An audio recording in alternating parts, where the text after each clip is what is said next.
Showtime. What up, though? What a fight. What a night. Oh, my goodness. And signed, sealed, delivered. As promised. Taylor, Serrano, 2. It's going down. It's going down in Ireland. Yeah, man, but this was a bloody war right here. Good fight. Cruz, man. Cruz fought her heart out, man. Make some noise for Cruz. Damn, Cruz fought her heart out, man. What a fight. What a night. Make some noise for these ladies, man. Damn, man, that was a good scrap. What up? Baumgardner, too. She did her thing, but, man, she got to work on that tank, boy. That gas tank got low. Got to fix them holes. But he got to fix these holes. Yeah, man. Good job, though. Congratulations to all the winners. We're going to talk all about it. Give me 5 minutes. I'll blast the link out. I'm going to open the phone lines up. And, yeah, man, we're going to have a good conversation, man. Talk to me about what you guys think of this fight. And I'm going to talk to you as well. So, yeah, my boy Tar Heel Resin early. Shout out to Carolina. What do you mean by that? Carolina in the building. He said, wow, what a fight. Taylor versus Serrano 2. Women's boxing is making men look weak. Damn, do I got to put a case on it? All right, we're going to talk all about it. What a fight. What a night. Hell of a show. Damn, man. Damn, this was a good card, man. I enjoyed this. Hitchens got busy, beat the brakes off of Bowser. Bowser showed some heart, though. So we're going to talk all about it. Give me 5 minutes. Let's run this intro. Let this room populate. It's your first time here. Smash the like button, subscribe, and let people know what side of the earth you roaming the turf. You back in the lab with your man, Mark Nash. Let's get it. This is my passion. This is what I love to do. But some days, sometimes, I'm just like you, man. I hate this job. Damn, I hate this job. Damn, I hate this job. Damn, I hate my job. Damn, I hate this job. I'm just like you. Damn, I hate this job. Man, I hate this job. Man, I hate my job. From a good dream I awake, sun rays on my face, planning out my day, hoping this ain't the one that I catch a case. I feel so good, I feel so straight. My manager keep calling me saying, hurry up, you late. Hurry up, you lay off. Yo, man, I hate this job. Man, I hate this job. Been trying to play it cool, but it's hard to play it off. I've been hanging on to this bullshit, cause my car still ain't paid off. I know I'm on my way up. My boy just got laid off, so y'all, man, I hate this job. Man, I hate this job. These hoes here so ratchet. These niggas here so sneaky. Y'all don't even really pay enough for y'all to only pay bi-weekly. I'm trying to double up my cash. Take this job, shove it up your ass. Yo, man, I hate this job. Sometimes I wanna say, walk in and slap my boss. This shit is getting hard. Damn, I hate this job. Gotta make it out of this struggle, bruh. And I don't really mean to take it out on you. You just a customer, but damn, I hate this job. Damn, I hate my job. Damn, I hate this job. Damn, I hate my job. Damn, I hate this job. Damn, I hate this job. Damn, I hate my job. Damn, I hate this job. We're the reason why your stockholders always stay afloat. Yet I'm asking, are they hiring? Like everywhere I go, schedule will say 9, but I think it's fine if I clock in at 9:04. I work 40 hours a week plus overtime just to be bro. So y'all, man, I hate this job. Hate that I applied. So much has transpired since the day that I was high. Told me I could advance, but you were telling me lies. Gotta give your notice before I quit, but you don't say shit right before I'm fired. Damn, man, I hate this job. Sometimes I wanna say, walk in and slap my boss. This shit is getting hard. Damn, I hate this job. Gotta make it out of this struggle, bruh. And I don't really mean to take it out on you. You just a customer, but damn, I hate this job. Damn, I hate my job. Damn, I hate this job. Damn, I hate my job. Damn, I hate this job. Damn, I hate this job. Damn, I hate my job. Damn, I hate this job. You and your procedures, you and your protocol, you and your policies, none of that shit don't apply to me. You and your quotas, you and your standards, you and your 2 sick days a year. Y'all niggas bananas. Wonder why the postman's posted with hammers, going postal with Popo on camera. His wage got him enraged, stressed out, it's hard to maintain. He flips the middle, grabs his, He said if you don't get the picture, I quit, you ain't shit. Mother, man, I hate this job. Sometimes I wanna say, walk in and slap my boss. This shit is getting hard. Damn, I hate this job. Gotta make it out of this struggle, bruh. And I don't really mean to take it out on you. You just a customer, but damn, I hate this job. Damn, I hate my job. Damn, I hate this job. Damn, I hate my job. Damn, I hate this job. Damn, I hate this job. Damn, I hate my job. Damn, I hate this job. Look, man, I hate this job. I put my pants on one leg at a time, just like you. I'm out here trying to take care of my family. Damn, I hate this job. It's not always glamorous, for real. But I do what I gotta do for me and mine, you know? Damn, I hate this job. Damn, I hate my job. Damn, I hate this job. Damn, I hate my job. Damn, I hate this job. Damn, I hate this job. Damn, I hate my job. Damn, I hate this job. Damn, I hate this job. Damn, I hate this job. Damn, I hate my job. Damn, I hate this job. I'm just like you, nigga. Damn, I hate this job. Man, I hate this job. Man, I hate my job.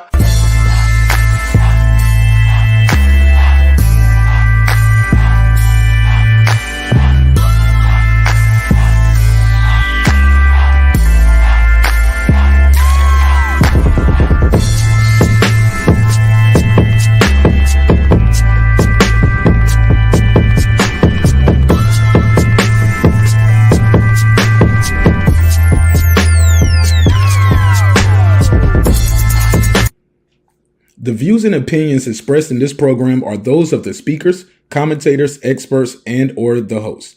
They do not explicitly nor necessarily reflect nor represent the channel's policy or the views held by the channel or broadcaster.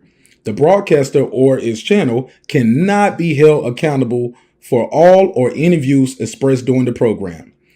Basically, if I didn't say it, don't come for me. You come for the person who said it. And please don't sue me for somebody else's words. With that said, let's start the show, motherfucker. This that squad sound.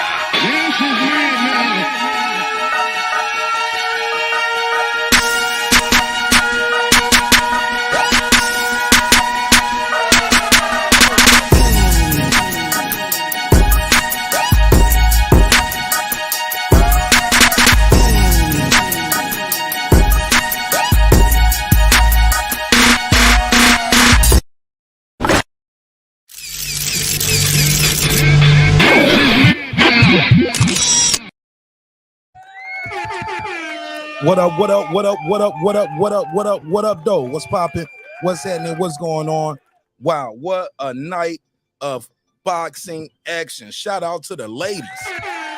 Man, the ladies came through and represent, son. Oh my God, the ladies got busy, yo. They got busy, got popping. Oh my God, let me open these phone lines up. I got to get y'all to call in. Y'all know how we do over here. We got the best immediate reaction show on YouTube. That ain't me saying it. That's y'all saying it.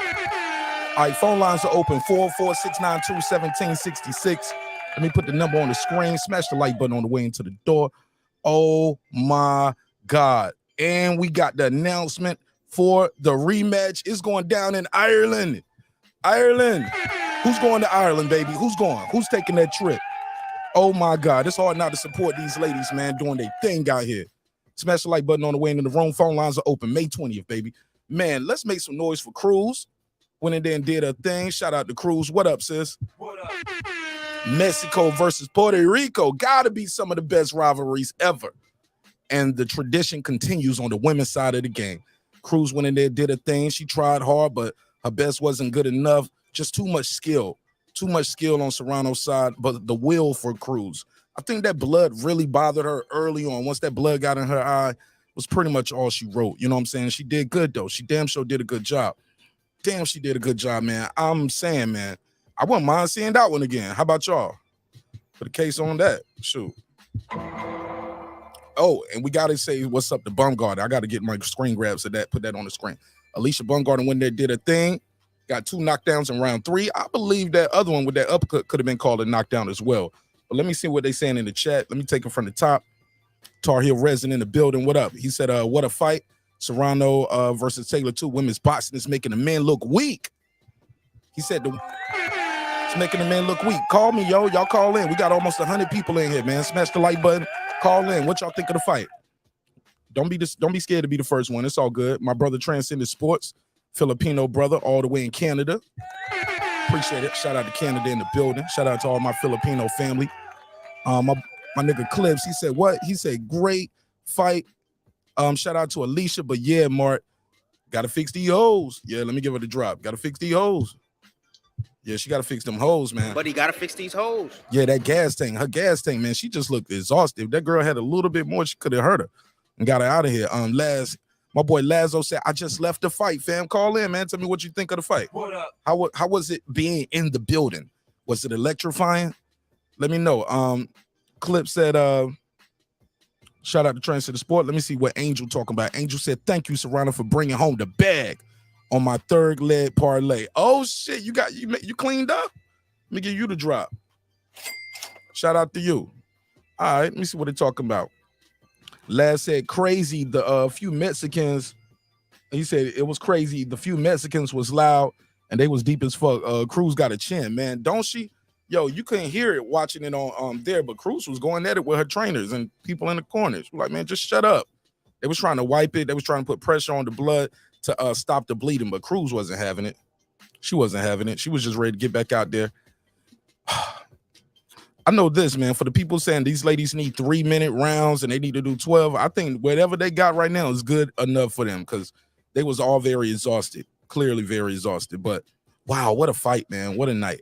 HLD, what up? He said, Angel said, definitely can relate. I hate this shit. I hate the shit out of my job. Right, yeah. Yeah, but I love this job tonight. I love the job tonight. I get to talk to y'all. I get to talk to y'all about boxing. Rematch is official. Yeah, let's talk about that. Man, I ain't gonna lie. I thought Serrano probably edged it that first time, but I don't know if that's my American bias or my East Coast bias. So I don't know. I thought she probably did enough to edge it, but it was times where she was getting clipped, getting picked with some good shots. But she got a chin, man. But Serrano, her form is, man. She got great form, good technique. I thought it was times in there that she kind of smothered her work and let Cruz do all that wild swinging, man. I thought she could have shot that uppercut in there a little bit more. I love the body work from Baumgardner. I know I'm all over the place. Yeah, the rematch is official. The boxer's mind in the building. What up, fam? He said, did everyone see Richard Hitchens' dominant performance over John Bowser? Wow. Yes, I did, sir. Call in. Let me know what you think of it. He said, what a master class. Check it out on YouTube. The Zone from Lay. Yeah, absolutely. Scan Rant said, flight to Ireland went from 650 to 1,000 after this fight announcement. I bet it did. It's a good fight, man. These ladies went in there and put in some work. Dominant performance from Richard Hitchens. HLD said, but some would rather watch Sweet Science. Get the fuck out. I love the Sweet Science. Like what Richard Hitchens, like I said, HLD, that's your opinion. That doesn't mean it's right or wrong. It's just your opinion. That's what you like. I like what Richard Hitchens was in there doing, and it was Sweet Science. It wasn't Rock'em Sock'em. It was Sweet Science, and it was beautiful boxing. Busted up John Bowser's face. Had him leaking all over the canvas. What a fight. What a fight. Drew said, Mark in the chat, he said Hitchens put on the most perfect technical performance I've ever seen. Ryan Garcia better stay far away. Yeah, he's very technical, man. Hitchens did his thing, though. Did a damn good job.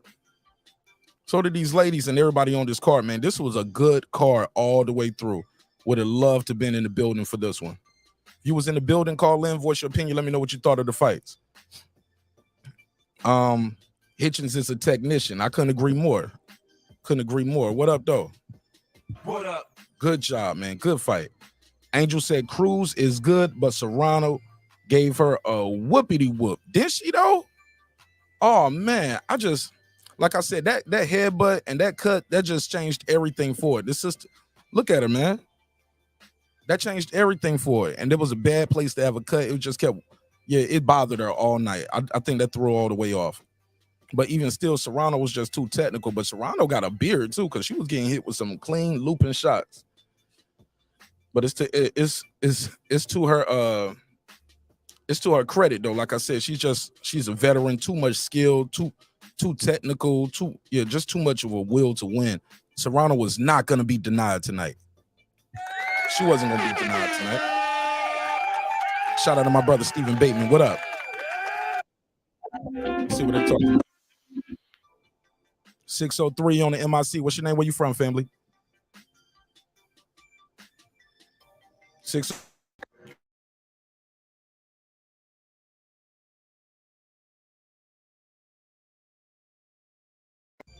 Somebody said, my girl Serrano looks like she's on the decline. Hope she looks better at 135. You think she look like she declining? She's a little older, but she got the job done. What you talking about, Scant? Excuse me, I had to drink some water. Scant, what you talking about? She on the decline. She got busy. She got busy. He said everybody pumped here because of Rock'em Sock'em. Facts. It's a good card, man. It's boxing. Your opinion isn't everybody's opinion, HLD. It's okay. Plus, we're excited about the rematch. Chi-Town in the building. Damn good scrap. Mark, what side? Well, he said, what side you do you? Hold up. Mark, what's Sid you do to her? Bro, you got to retype that, Mathie Yoel. I'm sorry. You got to retype that, bro. Type that again. Okay, no sound. Yeah, I think the phone went off when the call came in. Salute to Mark Nash. Man, this fight card was a great. This fight card was fire. Yeah, it was it was a good card all the way around. Great job by Hitchison tonight. He beat the hell out of that boy. The women doing an awesome job as well. Alycia did good, but showed tiredness in the fight too. She was very exhausted. Mark, what Sid do? Yeah, you got to retype that, Mathie. Phone lines are open too. You want to call in and voice your opinion.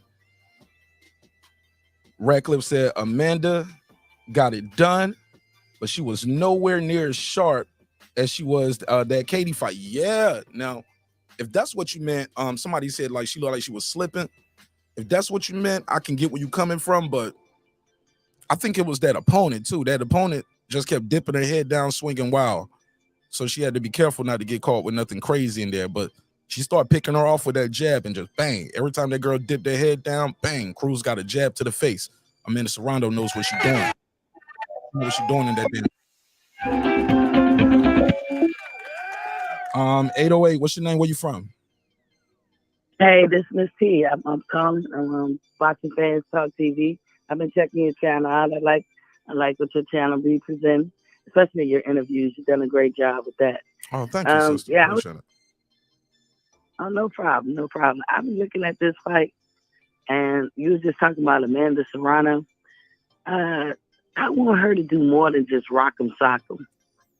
I feel like she could have did more with that girl other than rock'em sock'em, like just constantly just going for the head. I want her to, do the sweet science. I think she could have, moved on angles and got the girl out there early probably. And like her corner said, we do every now and then straight down the middle. Alycia Baumgardner did a great job, but I gotta tip my hat off. I became a huge fan tonight of Alycia Baumgardner, especially at the end that she started her period. I don't even know how she got out of bed to come fight. She said she was. So, at the interview at the end, she said she got her period today. Oh my God, I didn't hear that part. I didn't hear that. You got that. That shit was funny as hell. Wow. Ain't too many women get to say that, live like that. But she did, and she got an it factor. She can get away with a lot of stuff a lot of women probably can't. But what about that gas thing though? Didn't she gas a little bit to you? Her starting her period, that all us women was like, oh, okay. That's what because it was. You have the strength to get in the ring. Like, I mean, you got about two or three good rounds. I don't even know how she lasted. All the stuff to be going on around that time when you first started. I mean, you already fatigued, no matter what you do. Not to mention bloated. Somebody hit you in the stomach. Man. Yeah. Yeah. So I might her for even. That's amazing to me. It's highly amazing to me, and I'm sure a lot of women looking at that like, how the hell you do that? How do you see the rematch going? Oh, I'm sorry. Go ahead. You said you were about to say who disappointed you? Nah, I do the rematch. If she's not on her side, I think she'll beat that girl, beat the brakes off that girl. But Baumgardner got power for sure. She's a good fighter. I like how she do her angles and slip punches, and I like how she come down the middle with it too. So I think she'll do good. Both of them, all of them would do good in every match. The girls be putting on because, although I'm for fair wages for any fighter, you go through all that, you should get paid right. Mm-hmm. But all these other barriers that people put in front of making a fight, I can't stand it. And right now, to me, the girls are outshining the guys. And I like boxing from the guys too. But they outshine because, like, you go through so much, like, you waiting on the fight, there's always something. There's always something complicated. And I be like, I thought a lot of guys, I always say this, I thought a lot of guys say women are emotional, or men have to say to women, and I don't want this to be a man against women, but I hear this a lot. It's business, ladies. It's business. Well, it seems like the only people who not emotional and doing business is the women right now. And that needs to flip back over, but it needs to be on both sides because it won't always like that with the men. They making boxing disappointing collectively as a whole. Not all male fighters, but it's just too much crap when it comes to your favorite fighters trying to fight. Okay. Did you watch the prelims? I'm sorry? Did you watch the prelims? Some of them. I saw Hitchens versus Bowser. My hat's off to him. That dude when I first seen him, he was a smaller guy. He was like real thin. He looked like he filled out. He appears to be, as he go up in weight, his power increases. He's methodical. He slowed it down. He's surgical with that shit. He's the most improved. I am so proud of Richardson Hitchison. I don't even know what to say. He was that damn good tonight to me from when I seen him last. He always looked good, and he's always been a complete boxer, but I always thought he moved too much unnecessarily. So the slowing down and being surgical, like he get the most improved to me. Like I was most impressed with him tonight than anybody on the whole card. And it's this lady named Ali. Where was she from? I don't know where she's from, but she was in one of the earlier cards. She could be a great fighter. I won't like her because she do that tactic Muhammad Ali used to do, like lean on your back and neck to make you tired. Which, if the ref lets you get away with it, okay, fine. But to throw punches while you doing it, that's what pissed me off. So I'm not gonna be a fan. Somebody need to tell her because it don't look like boxing. Yeah, it just looked like. Oh, I did see that. That was terrible. She fought the girl that had the New York colors on, right? She was she's 7-0, but she was in there looking like she was 0-0. Is that the girl? It was somebody in there who had a 7-0 record, and she was sloppy. I was like, nah. This the real thin girls. They was kind of tall, lanky. They probably was like 125 or 122 or something. But the white, it was a white girl with like peach like color clothes, white. And she kept that girl. In a sense, it's her fault for leaning. Yeah. But I feel like gonna use the tactic to make them tired because that will make a fighter tired. Okay, cool. If the ref don't stop you, cool. I mean, it's up to the other corner to say, ref, can you tell her to stop doing that? The ref will probably be like, she needs to stop leaning under her. Mm-hmm. And, you got to work it out. But to throw punches while you doing it, I don't like it. And the elbows and out.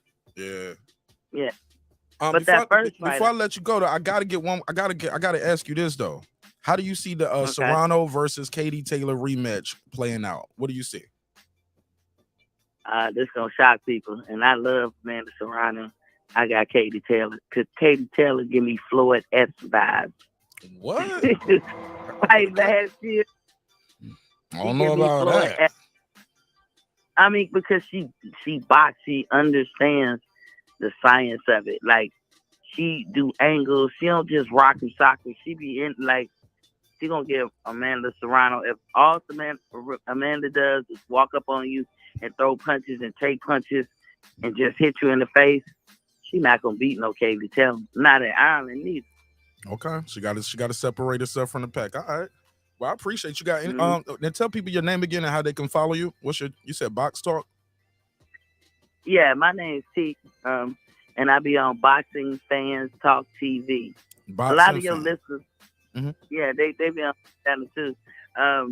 That first fight though, that black chick and the white lady with the black on, the white lady had the black on. That girl can hit, can't she? Yeah. Damn. But all in all, it was a good fight. And the zone didn't disappoint. I had a good time.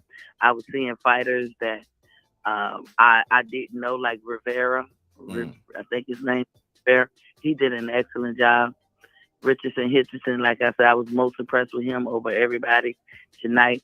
The girls put on like they always do. And I think when women fight in the States, they should always go to New York because New York supports. Yeah, New York been holding it down for the ladies, man. They have. If you go to something like Atlanta or Vegas, they might not sell out. But I think until they build their following, they should always go to the Mecca, which is New York for them. No doubt. Well, all right, T, I'm glad you called in. Don't be a stranger, man. I'm looking for you now. I'm going to be looking for you every time now. All right, if I can catch you, I'll try to catch you. And I'm going to check y'all out over there, Box Fans TV. Boxing Fans Talk TV. Fans Talk TV.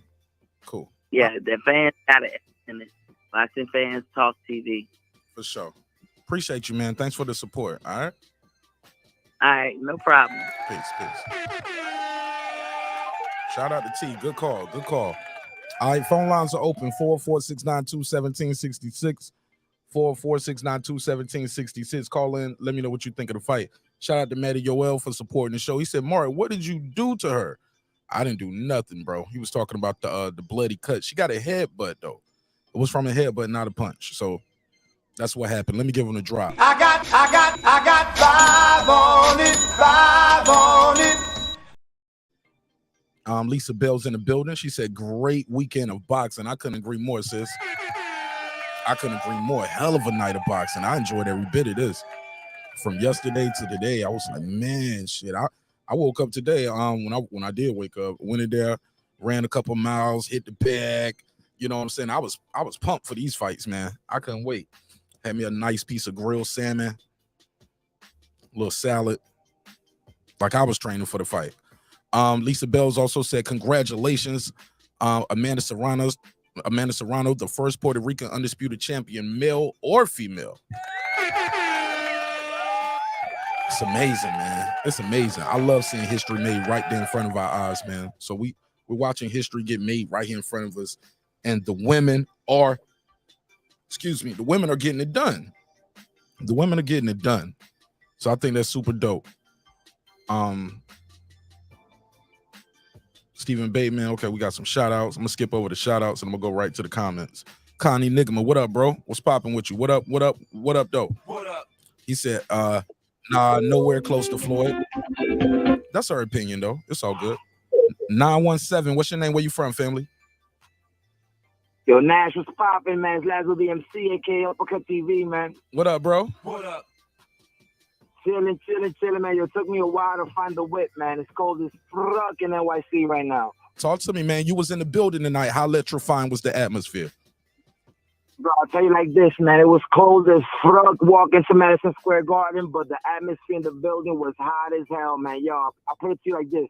When I say Brooklyn was heavy in the building, like, that's an understatement. Brooklyn was in that bitch like crazy. Aside from that, right, as you would imagine, there was Puerto Ricans all over the place. You know what I'm saying? So it was crazy. But the few Mexicans that was in there, once the Amanda Serrano and Erika Cruz match started, the few Mexicans that was in there made their presence known, man. I know that's right. Started chanting.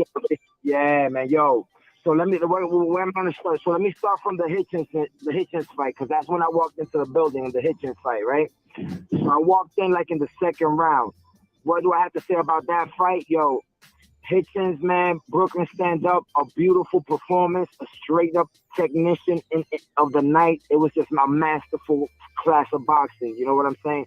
He was just on point, man. Glad to see him return to the ring. Yeah. Now, when it came to Alycia, go ahead, fam. No. You good. I like hearing people who was actually at the fight call in too. The phone line is because I want to hear y'all talk. So go ahead. Yeah, for sure. So after that, man, it was the co-main, which was Alycia Baumgardner against Elm, whatever her name is. I think she's from France or something. But yeah, I'm gonna be honest with you, man. I'm a huge Alycia Baumgardner fan. Like, I've been following her for a while before she beat Harper and all of that. I've seen her basically, thug it out over in the UK to claim her claim. You feel me? So I was excited to see her, especially in her first co-main at the Garden, at the Mecca in New York City. You know what I'm saying? But I'm going to be honest with you, fam. I was slightly disappointed. You know what I'm saying? She was sharp at the beginning, but after the second and third round, she started to get tired and she was getting clipped. You know what I mean? Yeah. But the most interesting thing is that she was getting clipped after she was hurting Shorty. You know what I'm saying? So me and everybody that was sitting in section 200, first row above section 100, we was pissed. We was like, yo, what's going on? You know what I mean? Because we all thought like she could have got Shorty out of there. So when she heard her and she had those few knockdowns, we were like, yo, it's lights out after that. But then after that, she just kept having her guards down and getting caught. So although she did end up knocking her down towards the end of the fight or whatever, it was a little sloppy towards the middle. But in the post-fight conference, when she said, she had just got her period, that explains it. You know what I'm saying? Yeah. So with that said, a big salute to Alycia Baumgardner. She did her thing. She dropped her a few times. Should have taken that competition out of there sooner, because I don't think Shorty was on her level.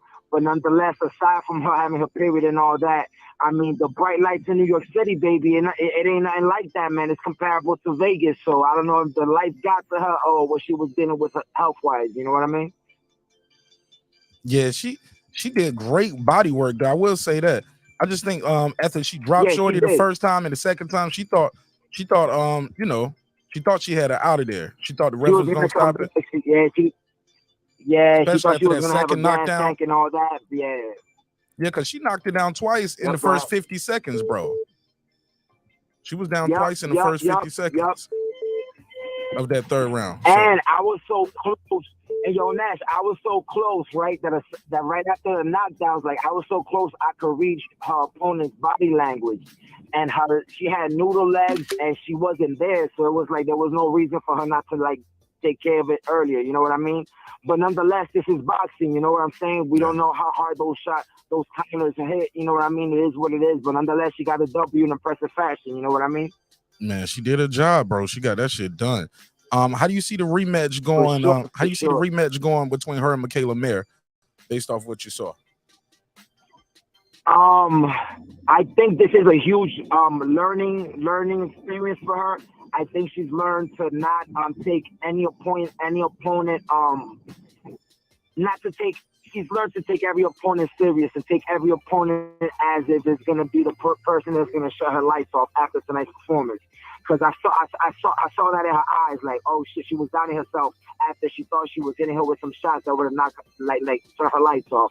So with that being said, I think we're gonna see an Alycia Baumgardner that we've never seen before come that fight with this chick. Okay, how do you see the rematch between Serrano and Katie Taylor going as well? Now, I'm gonna be honest with you, and again, I repeat, and I ain't trying to like fucking flex and all of that, but I was at the fight. I just literally left the Hulu Theater. For everybody that's saying that Amanda looks sloppy, blah, blah, blah, you gotta understand. And I was there, and I was close. She was fighting somebody who was not gonna go down. Yo, somebody could have been up there and hit Erika Cruz with the kitchen sink and the safe in the back room, along with all the Nike boxes full of them dollar bills, and she was not going down. You got to understand, she was fighting a Mexican shorty that was destined to not let her country down. So it's more of a testament to Erika Cruz than it is a knock on Amanda Serrano. With that being said, Amanda Serrano looks sharp, and I think this is also another learning experience for Amanda Serrano. You know what I'm saying? There was never a point in the fight where she was hurt. Again, I was there. I was close. But my she question, never got hurt so by my question Shorty. is, It might have looked. Go ahead. but the question remains: how do you see her matching up against Katie Taylor in the rematch, though? She's knocking her out by the 8th, bro. When I tell you that, yo, I'm Dominican, right? But that's close enough to being Boricua and being Puerto Rican. That room was special, my brother. Like, I felt like I was Tony Sunshine and I was a part of Terror Squad back in the 90s with the fucking electricity in that building. She is not letting her people down, bro, at all. She's going to dig deep and bite down on that mouth guard, and she's going to knock Shorty out, bro. And Katie Taylor, I got footage, but I'm in the whip right now. I got footage when Katie Taylor got in the ring as Amanda Serrano was getting interviewed. She was scared, bro. Nah, she I was ain't gonna say that. I don't know if it was the electricity or none of that, but I was seeing her eyes. I got close up and everything. I'm gonna post that short later. You know what I mean? Like, she ain't as confident, but we all saw what Amanda Serrano did in the first fight. Yo, lights out in the second fight, man. Okay. But I don't want to take too much of the time, you know what I'm saying? But everybody who's in the building, if y'all in the chat, man, don't be greedy. Make sure y'all hit that like button. It's free. Show this man some love, man. This man is one of the premier boxing content creators online. You dig? Show this man some love. Give him his flowers, man. You already know, man. I share this man's content every time I get a chance, man. Much love. Yo, Mark Nash, you already know what you already know. You my brody. You already know what it is, man. It's all love, bro. Thank you, bro. You already know. I'm on my way home. I'm trying to stop in Dykeman and get me some frituras, a chimichurri or something, and a nutcracker, man. It's a lot. It's a lot of shit going on in Dykeman tonight. You better be careful over there, boy. You already know, man. I already got the blocks already waiting for me. The blocks already waiting for me, man. And like I always say, man, sleep good, eat good, and fuck good. I'm out. Mark Nash is my man. You already know. One. Peace. Shout out to Lazo, the MC, aka Uppercut TV. Check out his channel, man. Hold up. Uppercut TV got some good shit going on over there. All right, it's a good scrap, man. Phone lines are open. I only can talk to one person at a time. I had to give him a little more time just because he was in the building. So we had to chop it up. 404-692-1766, 404-692-1766. You could call in and voice your opinion. Let's see what we got. 410, you got the flow. What's your name? Where you from, family? Hey, Mark, it's Jerry. Talk to me. What's up, Jerry? You see the fights tonight? Man, yeah. What you think? Excellent, man. Great fights, man. Great. I love women's boxing. When it first started, I was watching it when it first started. I was like, man, I don't know about this. The girls, they weren't that skillful. It was almost comical, kind of like women's basketball. But just like women's basketball, man, they got better and better now. Even when they weren't good, all that skilled, the basketball and the boxers, you could tell they were competitors, very tough, and they were competing hard. But now you see both in women's basketball and in boxing, these girls are skilled. They're getting more and more skilled, and they're just tough as nails. And so, those fights, they were exciting fights, man. And I guess we got the question answered about the menstrual cycle thing that I remember I brought up to you. Yep, I remember, Jerry.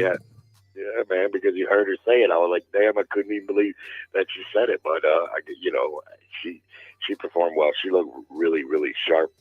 I think a rematch with her and Mekhaled is warranted. At the first fight, I had a draw. I think it's a 50-50 fight moving forward. The girl she was in with tonight was real tough, but not a lot of pop, not on the same level or even close, really.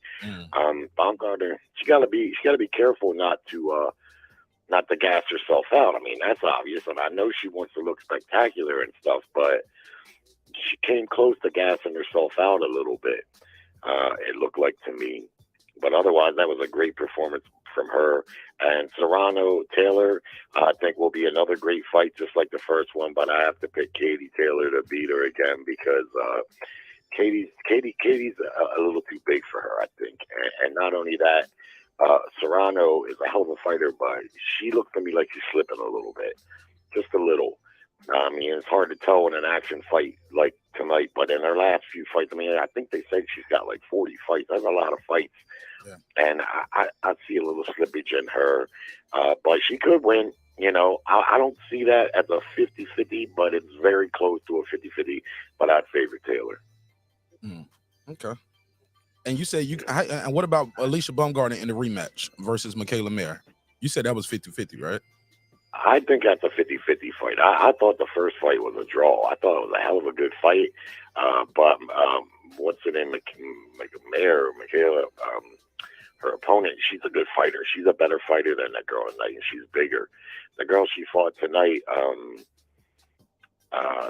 was the female commentator said she had good defense, but I didn't see that. She kept her hands up. I'll give her that, but she was walking into shots like crazy. I mean, she was just doing the same thing, 1, 2, and coming straight down the middle. And Baumgardner was catching her, and a couple of times she just totally unloaded, like with all of her power on timing shots, because the girl just kept doing the same thing over and over and over.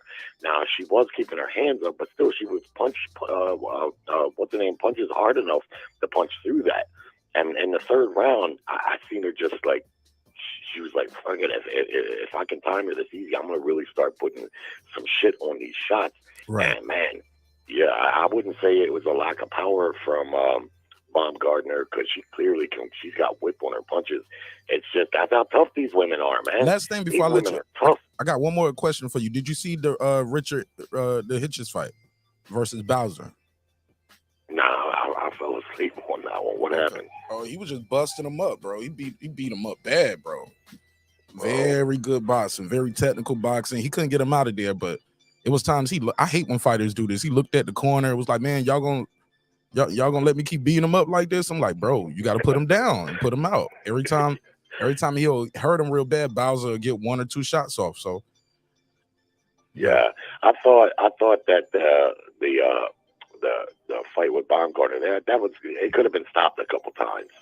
It looked like, you know, I mean, it was very close, and you know me, I'm not one for quick stoppages, but there was a couple points in that fight where another ref might have stopped the fight. And same thing with the main event too, because of all the blood. Even though that girl was fighting very hard, I would have hated to see her get stopped, but yeah. she wasn't going to win. And plus, that blood in your eyes like that, that's a real impairment. I mean, she showed a tremendous amount of heart to fight forward. But, you know, I think also that Serrano should have been throwing the uppercut more, because the other girl, she's doing the same thing. You're lowering her head and coming forward. And she was throwing the uppercut, but she was throwing it to the body more than the head. But like the last caller said, she maybe could have hit her with the ring post and it wasn't going to matter. Yeah, Cruz was there, bro. Cruz was there. Yeah. Y'all was going to have to, the doctor or her corner would have had to stop it. And she probably would have fired and fought them too. But, yeah. But, shit, let me take some more calls, Jerry. I'm glad you called in, man. Appreciate you, big dog. All right, brother. All right, buddy. I remember when Jerry had when they was fighting last time, when it was I think it was the Shields Marshall card, Baumgardner Mayer. He was like, Mark, what happens if one of them are on the rack? I was like, what, Jerry? Like, that's your fight question. But we found out. Shoot, she went in there, still got the job done. Connie Nigma with the $5 super chat. Let me give him a drop. Appreciate you, bro. I got 5 on it. He said Mekhaled is tough. Went the distance with Delphine. Always great show. Absolutely, man. Yeah, man. She was tough, bro. She was super tough. She was game, bro. She was ready. Angel said, he said, yes, a woman not afraid to eat. I missed it all. He said, I missed it all, y'all. Good fights tonight? ? Had to work. Oh, damn, Drummond for life, man. Classic shit. Great fight. All the fights was pretty good to me. Like I said, except that one that was early on. It was a couple ladies up there early on. She was just a little outclassed. Shouldn't have been in there. Modern King Boxing with a $2 super chat. Let me give him a drop. I'll give you the $2. You give him the $2. All right, pay him the $2. Oh, pay the $2. Shout out to Modern King Boxing. He said, what a night. I couldn't agree more. Bro. What was fight of the night, y'all? What was fight of the night? Y'all gotta let me know in the chat. What was fight of the night? What was fight of the night? And what fight are y'all looking more? What rematch are you guys looking forward to more? Y'all looking forward to Mayer versus Baumgardner? A lot of people said that could have went either way. Same with Taylor versus Serrano Part 2, May 20th in Ireland. Which rematch y'all more excited about seeing? Yeah, it was a great card. Rodman, what up? He said definitely worthy of fight of the year. Which one? Which one was worthy of fight of the year? The main event? The main event is what you're talking about? I don't know if it was fight of the year, but like I said, it was because of Shorty's heart and her will to win. I think that's why. But far as skill for skill, I don't think she was I don't think she had a chance to win in there. Skill for skill. Her technique, the dipping low and just looping the shot. She should have straightened some of those shots out. I'm sure her corner was telling her that as well. Yeah, just overall good work from all the ladies. But I want to know what was fight of the night for you guys, and which rematch are you most excited about seeing? Food Revolution, she said, I thought they were going to throw the towel in on that fight. Bruh, I'm sorry, sister. Who you telling? Put a case on it. And if they did, nobody would have got mad. Look at all the blood. She's a warrior, man. Tell you what, Cruz got some new fans tonight, though. If you didn't know her before, you know her now. Let me say that again. If you didn't know her before, small hats, you know her tonight. Great work from all the ladies. Somebody said 70 people in the building and we ain't even getting the lights up. Let me see. It was a bloodbath. I loved it too. Shit, I think that cut she got on Serrano came from a punch though. Serrano had a cut over her eye as well. I think that came from a punch, but like I said, Cruz was game. I just don't think her style and her form and her technique was enough to ever beat Serrano, cut or not. That's just me though. It's not me dissing the sister. I think she's a hell of a performer and a tremendous athlete. I mean, she really gave it all, man. She was just so exhausted at the end of that fight. Drummond Light, he said, bet him up. Watching the highlights. Glad it was a great fight. Shoot, I think that whole Baumgardner card already on the internet. I mean, the Baumgardner fight is already on the Zone, I think. He said Cruz should have been stopped. You mean stopped by Serrano or stopped by the corner or the ref or the doctors? What you mean? He said Rockman, he said knows YouTube people. I'm gonna leave that alone. I'll take your word for it, big dog. Reggie versus Mark on pay-per-view ASAP. No, I'm gonna fight you on pay-per-view, Joey Chavs. Don't be up here trying to Don King my situation. I'll fight you, homeboy. What's up? What up? What up, gangsta? Up there trying to tell me to fight somebody else. How about I fight you, Joey Chaz? Joey Chaz. 70 people in the building. We got about 80 something in here now. Y'all smash the like button on the way into the room. Also, the phone lines are open. Let me make sure I got the phone line on the screen. 404-692-1766. 404-692-1766. Call in and voice your opinion. Tell me what you guys think of the fight. Are you excited about the Katie Taylor Serrano 2 rematch? Do you think she can pull it off this time? Can she get a decision in Ireland? Can she? Can she get a decision in Ireland? I don't know. We got to put a case on it. We're going to see, though. It's a pretty quick turnaround, too. February. What's this? April. I'm sorry, February, March, April, and then she fighting in May. Yeah, about 3 months. About 3 months. And she back at it, man. Wow. Man, make some noise again for these ladies. Hell of a job. Phone lines open. 44692-1766. My boy Clips, he said, serious question. If men had... It ain't serious if you start off already with if men had menstrual cycles. He said, but serious question. If men had menstrual cycles, you think some of the elite male boxers would be able to fight like that on their period? I don't know what it feel like to have a period. I'm not qualified. I let one of the ladies answer that in the chat. Somebody said, one, he a fool. I don't even know what you're talking about. Fight of the night is Serrano versus Cruz. Okay. Yeah. I think I think the Baumgardner fight for me was more evenly matched. I think that was more evenly matched, and even though she had those knockdowns, I think that one knockdown too with the uppercut, I think that should have been called a knockdown. I got to go back and watch it, but I thought that was clean when I watched it in real time. Main event was fight of the night. All right, Jalen, what up? He said, Shadeja Green would give Shields some good work. Okay, put a case on it. I'll watch it, Jalen. Like I said, the women went in there, did that damn thing tonight.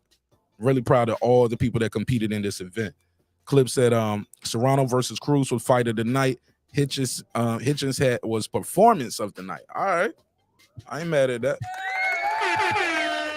I ain't mad at that at all. The Boston Scholar said, we at the beginning of the year. Hold up. We at the beginning of the year and people are already trying to give that title fight of the night, fight of the year. Hey, look, man, it starts at the beginning of the year, right? It starts at the beginning of the year. Got to remember these fights, man. Shoot, I still got Stevens versus Hemphill. It was a showbox card. I still got that on my list as possible fight of the year candidate. Yeah, we got to write them down, though. We got to write them down because by the end of the year, when we do fight of the year, people going to forget. Going to go with the last one you saw. Sometimes you might go with the bigger name. But shit, Serrano, Katie Taylor was nominated for fight of the year over here last year, too. So she getting busy. Food Revolution said, yeah, she was dipping low like Christina Milian. Yeah, I didn't like that. I didn't like the style and the technique that Cruz fought with. I'm sorry. But she's a warrior, though. She's a damn warrior. So I gotta respect that sister, man. Nothing but respect on this side. True story. Hit the like button. I know that's right. Let me give him a drop. Appreciate it. All right, let me see what they're talking about. Oh, that was a headbutt. I thought the okay, so I didn't see that. I didn't hear the referee say that. So I thought it came from a punch. One of them wild shots got in there to cut on Serrano's eye. Clip said that Cruz family from Mexico sure got a heart. I tell you, Erika and Isaac Cruz out here for real. TJR, what up, bro? Nick Rich in the building, what up? Mike Biggs Boxing, you did a good fight call over there as well. He said, Martin Nash, my guy, great fights tonight. Call in, Mike. Number on the screen, call in. Give me your opinion on the fights. Adam Kelly, he said, good day, mate. Is it March yet? I don't know, bro. Not yet. My birthday this month, so it can't be March yet. I ain't had my birthday party yet. Fight of the night was Alycia Baumgardner. Yeah, man, that's the one for me, Modern King. For me, that was fight of the night. I thought it was a little more competitive, and I thought she actually had a chance to win more than I thought Cruz had a chance to win, especially with that cut. He said, ladies showing men how it's done. Make some noise. I ain't mad at it. Said he crazy. Are you still talking about old boy? Okay. Puto, what up? Oh, period equal PEDs. Nah, B. Nah, I gotta put a case on that one. You ain't get no drop for that. Salute to the chat. He said Mike Biggs, he agree with Jalen. He said Puto was good. Clip said, I'm serious. You think our favorite male fighters could go in there on their period and still show out?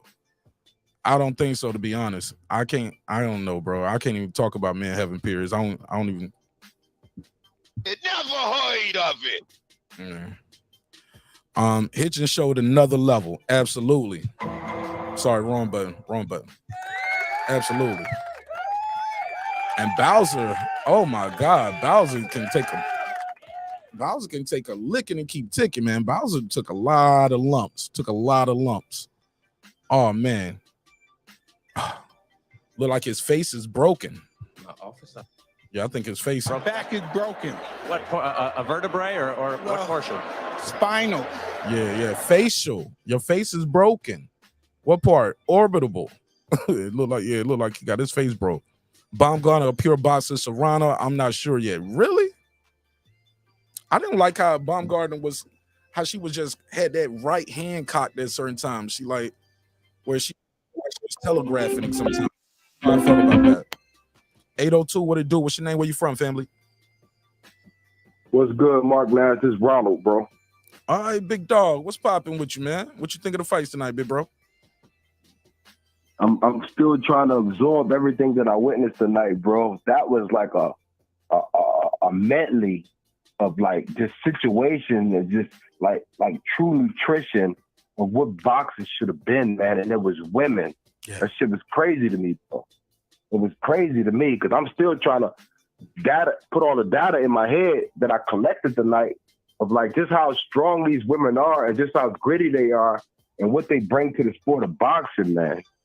That shit ain't easy, bro. From the from the prospect fights on up. Yo, I was watching that chick, Ramla Ali, yo. She was nice. That started me out. That was like an hors d'oeuvre for me, bro. I was all in because I like the way she boxed and shit. You know what I mean? And that chick that she was fighting, one of those slouch either. That Italian chick she was fighting.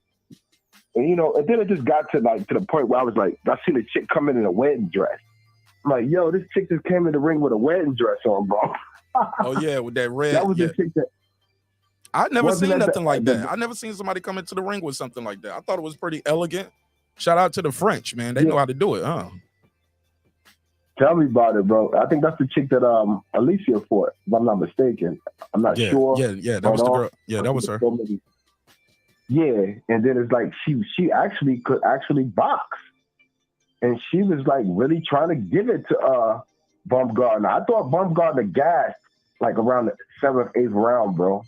I thought she was gassing, yo. And that chick was just steady pressuring her and picking her shots correctly. And Alycia was in trouble. A lot of trouble. Yeah, she gotta fix them holes, bro. But he gotta fix these holes. Woo! She gotta fix them holes, bro. Yo. That gas tank, bro.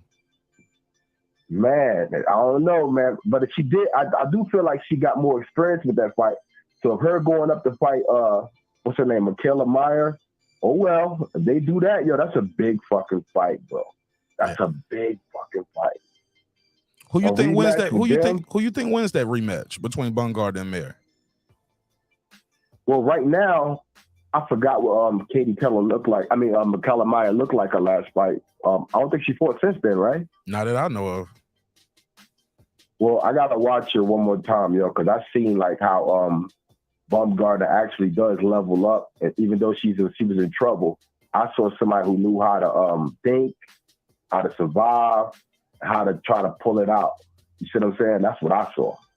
So I got her right now, but I got to see Michaela Meyer back in action, bro. What about the rematch between Katie Taylor and Serrano? How do you see that going? Actually, I ain't gonna front, yo. I like Katie Taylor a lot. I ain't gonna front, yo. I like Amanda Serrano, but I didn't see her like do anything significant again tonight. And I seen like that chick. See, the thing about Katie Taylor is she doesn't like step it up when it's crushed. I mean, Amanda Serrano, she doesn't step it up when it's like really like time to dig deep. I don't think she just she's subtle with it. Really? I know she's got a ring out. Yeah, she's like subtle with it. She should have tried to get that chick out of there. She didn't try to get Erika Cruz out of there, so I gotta go with Katie Taylor, bro. That chick's a dog. Okay. That chick is a dog, bro. Okay. She's crazy as hell, but she's a dog. What you and think they of fighting in fucking Australia? Oh no, they fight in Ireland. They fight in Ireland. Yeah. Mm-hmm. You think Serrano can get a decision in Ireland? You think she'll get a fair shake? Not if she be subtle. Not if she don't understand like what's really going on right over there in that country. Like certain people can go to different countries and perform better. I don't know if Amanda Serrano can do that, bro. I really don't. And she got to go up a weight class to do it too. Don't she got to go up a weight class? She was fighting at 126 tonight, right? Oh. She got to go to weight to do it, bro. She got to go to 135 to do that. No, 130 to do that. Or whatever the fuck Katie come at. She's up a division. Yeah, she can get it done. Don't think she can make that. I don't know, bro. Them odds gonna be crazy on that fight, though. Woo! Somebody can come up like AJ to Andy Ruiz on that one. Remember how Andy Ruiz beat AJ? That type of thing. It's gonna be one of them type of nights. It could be an upset. Don't get me wrong. It could be an upset type night. But that was a great night of boxing, man. I just wanted to call in, chime in, man. And I'm still in awe. I'm still trying to absorb everything I saw tonight, bro. I ain't mad at it, bro. Yeah. That's why I like to do these immediate reactions, get everybody's, like, soon as the fight is over, let's talk about it right then. Because, you know, everybody gonna have a different opinion probably on Monday or Tuesday after they rewatch the fight a couple times. Exactly. But I like to talk to people right after they saw the fight. Yeah, man, I watched all of them. I usually go in chats and watch. But I was like, you know what? Fuck this. I gotta see this shit. Dazin put on tonight, yo. I feel like they did the top-notch thing today. They always do it with women too, yo. It's crazy. Like I feel like they took over Showtime. Like, cause I had Showtime at number one, but now I got Dazin at number one so far this year. It's putting on the best event so far. That was a fire card, bro. I didn't see the Hitchens fight though, but I guess I'll get to catch the rewind on that. Okay. All right. Yeah, he did good, man. It was a one-sided, man. I don't even think Bowser won a round, but it was a good boxing performance from Hitchens. Show he had some wrinkles and show Mayweather Promotions might have dropped the ball by letting him go. You know what? Oh well. I'm glad people leaving, yo. I mean, I just want to see those guys that we consider prospects shine, like the women shining. The men not even shining, bro. The women are shining, and they all like elite prospects. It's crazy, bro. But that's boxing for you, you know. All right, yo. I just want to call in and give you my, say shout out to you, man. I'm glad you went live, man. I like to talk soon after a fight happen like that tonight because I'm sitting at home, my girl sleep and shit. So. Man, I do it every big fight, man. I'm up here. We up here talking about it, man. So pull up. Don't be a stranger, bro. You know it's all love. All right, one, fam. Yeah, I remember, bro. You've been around since like year one, bro. Like one of my first, like probably my first 5 or 10 lives. You was there, so I'm glad we still riding. We still riding in. Hey, look, back then I probably.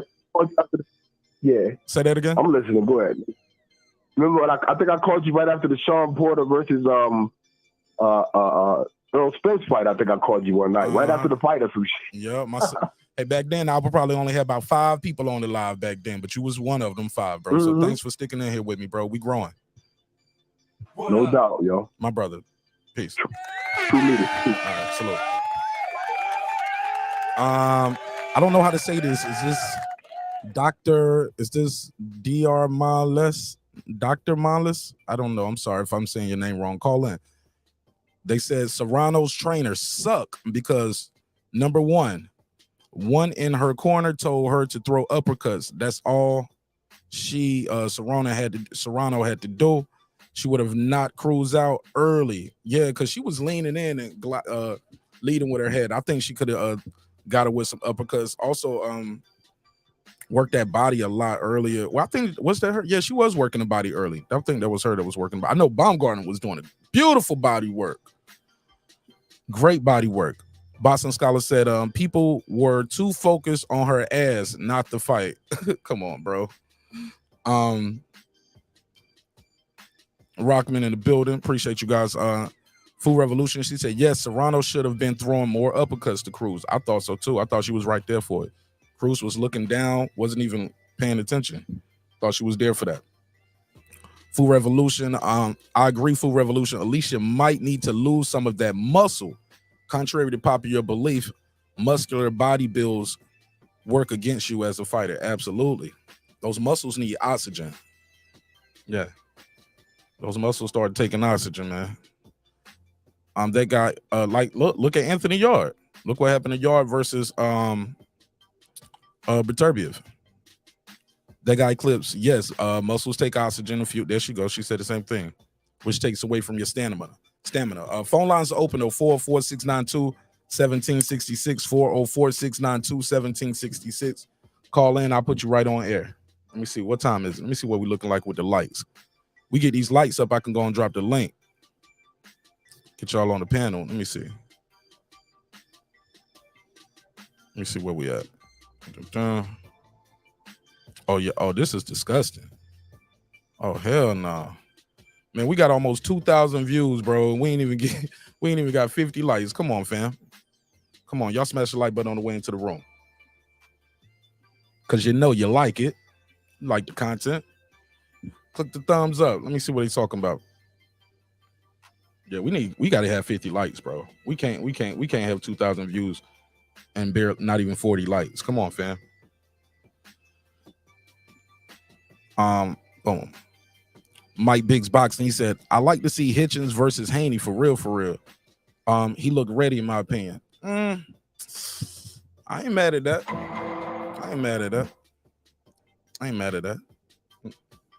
Miss Perry, salute to Miss Perry. She said, so what's the difference if she had less muscle? That argument is dumb. Well, I think Miss Perry, what they're talking about is like the muscles, like I'm saying, the muscles get you tired. People with a lot of muscles usually tire a little quicker. I think that's what they're saying though. But shout out to Miss Perry. Yeah, your O2 intake. Food Revolution is her style. Hair movement is needed from AB. Okay. I ain't mad at that. Shout out to Miss Perry. Yeah, I think she. Hey, look, I noticed that too. Did y'all notice that? Like, she, the herky jerky style she was doing with Mare, and she just seemed like she was more explosive versus Michaela Mare than she was tonight. Still did great though. Still did great and got it done. But it was like even after that round where she had hurt it real bad, it's like she took that whole second round off, and her corner told her, hey, look, even when you're taking a break, you got to get those jabs going. Keep the jab going. Make them think. Got to make her think. Make her use energy just trying to get out of the way of your jab. Ebony, bro, Joey Chaz, stop all the trolling, bro. We having a real conversation, bro. What you on? That guy Clips 330, he said, I say it all the time when I watch MMA. Those buff, mostly black fighters usually have no more than 2.5 rounds of stamina before they gas out. Could be. All right, I'm getting caught up right here with the chat. Rodman said via Google, boxers want lean muscle mass to develop strength, endurance, and power while also improving speed and agility. Bellator got on CBS, but PBC can't get a free fight. Okay. Well, they started off with free fights. They just don't have as much now. Yeah, Clips. He said, yeah, y'all got to do better, neighbors. We damn sure do. Oh, yeah, I got to put a case on. I'm going to put an end show on it. Shit. I'm good. Hit the likes as soon as, he said, I hit the like as soon as I click the link. My brother, I appreciate that. Need more people like you. Lisa Bell said, I know y'all was tripping tonight. Right. That's why I said, Lisa. I was like, hold up, let me see what these lights looking like. Shout out to the goodness. Oh, to the goddesses. Yeah, hell yeah, bro. Dr. I don't know how to say this. Dr. Malis, LLSS. Serrano got robbed in that Taylor fight. I don't know about that, fam. She got hit with some clean shots. It was a good scrap. I think it could have went either way. I think that one could have went either way. Hitchens versus Haney is very reasonable since it seems like Loma isn't trying to make the fight happen. So Hitchens could be competitive and entertaining to keep Devin busy. I'm not mad at that fight. I'm not mad at that fight at all. I'm not mad at that fight. I'm excited about this one May 20th though, man. I ain't gonna hold you, bro. This May 20th card gonna go crazy. It's gonna go crazy. I wonder who on the under. Lisa Bell said, I feel like I was watching a Rocky movie watching Serena versus Cruz. Hell yeah, man. It was getting busy, man.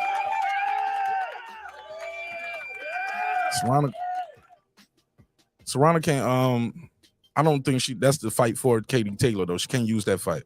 Joey Chad said, I think PBC will be out of business by June. Damn. Small hats. I hope not, man. Shit. It's a lot of fighters. Where all them fighters gonna go? I like having diversity in boxing and fighters having different options. Options are a beautiful thing. Lisa Bell said, get them likes up, please. Thank you, sister. I know that's right. Let me see what they on. Miss Perry said, Shadeja Green coming for Franchon. All right. She better be ready. I'm gonna let you know something. The diva gonna be ready. Franchon gonna be ready. Franchon told me she got a fight coming up first quarter. She gonna come back on the show. If you didn't see my interview with Franchon Cruz, DAZN, check that out. Interview with her on Wednesday. It's a Thursday. Was it Thursday? Thursday. Oh, I forgot. It was like Wednesday or Thursday, but check it out. It was a damn good interview, so y'all check it out. And yeah, she's ready, man. She told me first quarter she got a fight coming up, and she's gonna come back after the fight gets announced, and we're gonna promote it for her. Martin Nash, I understand. Yeah, Chris Rock voice, right? Nah, she ain't ass, yo. Nah, Franchon is not ass, Miss Perry. Franchon Cruz, DAZN is the first super middleweight champion, undisputed ever. You don't fight like that and you ass. But you're entitled to your opinion. Entitled to your opinion. Definitely entitled to your opinion. Clips 330, she ain't ready, bro. Yo, female boxing, the shit. Absolutely, man. Make some noise for the ladies. Man, these ladies got busy, man. But if I'm gonna put a survey in the chat, I want to know what y'all think. Let me put a survey in the chat. I want to know who, and the phone lines are open, 404-692-1766, 404-692-1766. Yeah, y'all got to hit that like button, B. That's crazy. 2,000 views. We ain't even got 50 likes. Y'all tripping. Let me, I'm going to put a survey in the chat. I'm going to ask y'all, who do y'all think wins the Serrano-Taylor rematch?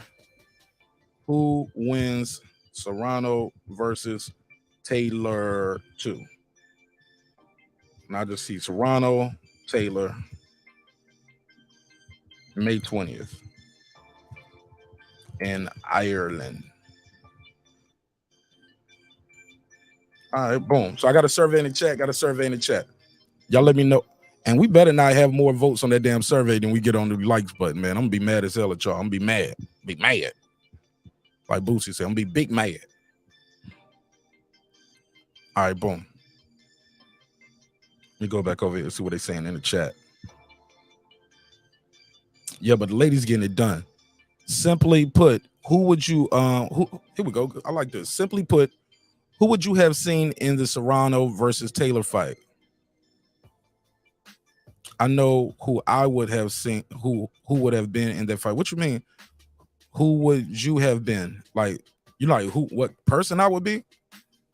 Shit, I don't know how to answer that. I'm a man. Shit, I can't answer that. Shit, these two women. I'll let you figure that out. You tell me. I hope he beats Oreo. I hope he beat Oreo out of plant. 856, you in the mix. What's your name? Where you from? This is Dramaless. Drama. Oh, that's what that is. Dramaless. Yeah, short for Dramaless. I put some people say Dr. Malus, but it's short for Dramaless. Okay, talk to me, man. I don't like drama in my life too much. Anyways, like I said, the reason why I say Serrano's trainers suck because I think Serrano got this far in her life and her boxing career with her natural talent, and she got power. So, I mean, I've been involved. Turn the TV down in the background, Dramaless. Turn the TV down in the background a little bit. Oh no, let me get away from my phone. So, anyways, Serrano got in her life, her career where she's at because of her natural talents, and she's got power. So, the corner should have told her, listen, the girl's leaning in. What's she open for all night? Uppercuts. So she could have made the fight easier for her. She probably would have had her out earlier than let it go the distance. And so that's why I say her trainers suck. I mean, I'm not trying to take away from them, but it's just simple, simple science. Like that. That's what I think. So what did you think of Baumgardner's performance? She was doing pretty good early, and like the other gentleman that called, she did kind of got a little tired, so that caused the other lady to, get to her a little bit. So she needs to work on her stamina a little bit, get that going. And I think she would have pulled that fight out pretty easier than when she did it tonight, like that. So it was a pretty good fight. And like you said, man, these women, man, I love to watch women fights, whether it's MMA or boxing, because when they come to fight. Do you think Serrano can beat Katie Taylor in a rematch in Ireland? Yeah, I comment on that because I think the first fight, I think they robbed Serrano. I think she won because the name of the sport is who hits the hardest and the most, and who creates the more damage. And I'll tell you what, I would have rather been Serrano in that fight, not Taylor, because Taylor got her ass whooped in that fight. So, I think she got it. I mean, if you look at the fight, you see it again, I mean, if you look at both of them, I'd rather be Serrano because Taylor, she was all busted up. You know, those knockdowns, that's 2 points. So I think she got robbed because of money, and you're going to make a rematch, and here it is. So Serrano better come correct because you know how it goes over there overseas in Europe. I think for her to win, she probably has to knock Taylor out. Because I don't think she's going to get a fair decision. I don't think so. Not over there. Damn. All right. Yeah. What's your name, man? Because I just stumbled onto your thing and I subscribed. Like I said, I don't even know your name. Mark Nash. My name is. What is it, Mark? Yeah, Mark. My name is Ephraim, but you could call me E. Okay. Well, okay. Well, I'm gonna forget that. I'm gonna be calling you Dramalist when I see you in the track. Yeah, that's cool. Yeah, I'll be making a point to get on the analysis. I know that you get on there after all your when you see fights, because that's what I like to do, watch fights. Boxing is my number one sport. Then will come MMA, and then the rest. All right, well, shit. Check out some interviews I did this week, man. I talked to Franchon Cruz, Christy Martin, Rachel Donaire, Nonito was up here. So yeah, it was a packed week, man. So check out some of the playback on the interviews. All right. Oh yeah, that's cool, man. All right, man. I don't want to take up any more of your time. Appreciate you, man. You got a good thing going here. Man, you're a part of it now. You're a part of this good thing. How about that? All right. My brother. My man, talk to you later. Yes, sir. All right, good call. My man said, I don't even know your name. What show is this again? And he said, I don't even know what show I'm on. I saw what you said too, Miss Perry. She said she's coming for Franchon's ass, not Franchon's ass. I get it. I'm gonna watch that one. I'm excited about it. I'm excited. Food Revolution said, like I said before, PBC need to get their money, for their own fight app, since they don't want their fighters to cross the street. Yeah, man, that's crazy. Don't get me on it. Don't get me started, sis. You know, I'm not a fan of no promotional company. I'm a fan of the fighters. He said, hit the subscribe button and join True Media World. Absolutely. So he said that wasn't to you, Food Revolution. So they got their own thing going in the chat. She said, I'm ready for that fight in Ireland. Shit, hell yeah, that shit gonna be lit. I wonder who's gonna be on that undercard. That undercard gotta be crazy. Al said, can I get a rundown? Who won? What I missed? Okay. Hitchens beat Bowser. Green won. Baumgardner won. Undisputed. And Serrano won undisputed. Hey, Alf, this is what you missed right here. Look at his face right here, Alf. Look at this. Ooh, that's how bloody it was. Came from a headbutt, but she fought with this the whole fight. What round did this headbutt happen? I forgot. Anybody remember what round the headbutt was in? It was early in the fight. Baumgardner got 2 knockdowns in round 3. Had another 2 that I thought one of them with that uppercut could have been counted as a knockdown, but they didn't count it. But yeah, man, you missed a hell of a night, bro. You missed a hell of a night of fights, man. Good weekend of fights, too. Because Navarrete had a good fight yesterday, too. So, boxing, we live again. We live again for all the people saying boxing dead. Nah, it ain't. No, not. No, it's not. Taylor gonna have a hometown advantage. Absolutely. Serrano had a hometown advantage the first time, so it didn't mean nothing, right? Serrano's going to have to knock Katie out. Okay. He said, good night, my bro. He said, good night. He said, my bro lit. Yeah, man, we having a good time. I'm putting paperwork on. He said, I'm putting paperwork on anybody and every motherfucker that hasn't hit the like button yet. Y'all niggas will be playing basketball in Pelican Bay. Put a case on a clip. They both been in wars. Absolutely, Lisa Bell. It was a lot of wars. They both been some wars. Head, body, head. Mickey. In hindsight, YouTubers always bash trainers. Yeah, they're gonna bash the trainer now. That's what they do. They're gonna bash the trainer. They're gonna bash the trainer before they say the fighter didn't execute the game plan. Lisa says Serrano opponent was tough. I think she should have boxed more. Cruz throws punches from awkward angles. She didn't come to lose. Nah, but she came with that head right there for that uppercut. Serrano, I wanted to see that uppercut go right there to it. Like no different from Torres caught his that heavyweight he fought yesterday who was wearing the booty shorts. Respectfully. Yeah, that dude came in there with the booty shorts on. And caught that uppercut, rushing in with Torres. Simple science from your couch is he said simple science from your couch is complex. I need to see more. I need to see my baby Clarissa in the ring right now. I'm hooked. I need at least 3 women's matches on every fucking card from here on. Man, that's gonna be hard because there's not a lot of them. You know, they're small pickings. What you saw tonight was some of the best that you saw some of the best in there. So I don't know how that's gonna work with that many putting that many female cards on every card. The Boston Scholar said Amanda allowed Taylor to make an adjustment and make the fight close. Did she allow her, or did that size and the size of Taylor and the counter punching could that have been a key?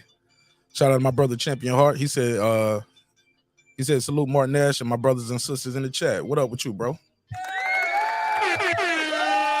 Poppin'. Taylor has fast hands. Her punches are very clean and accurate. Yes, ma'am. She did, man. She fast hands and she was punching in between shots. So I love what she does, man. I ain't even I can't hate on Katie Taylor, man. He said, I'm calling into your show. Well, who is you?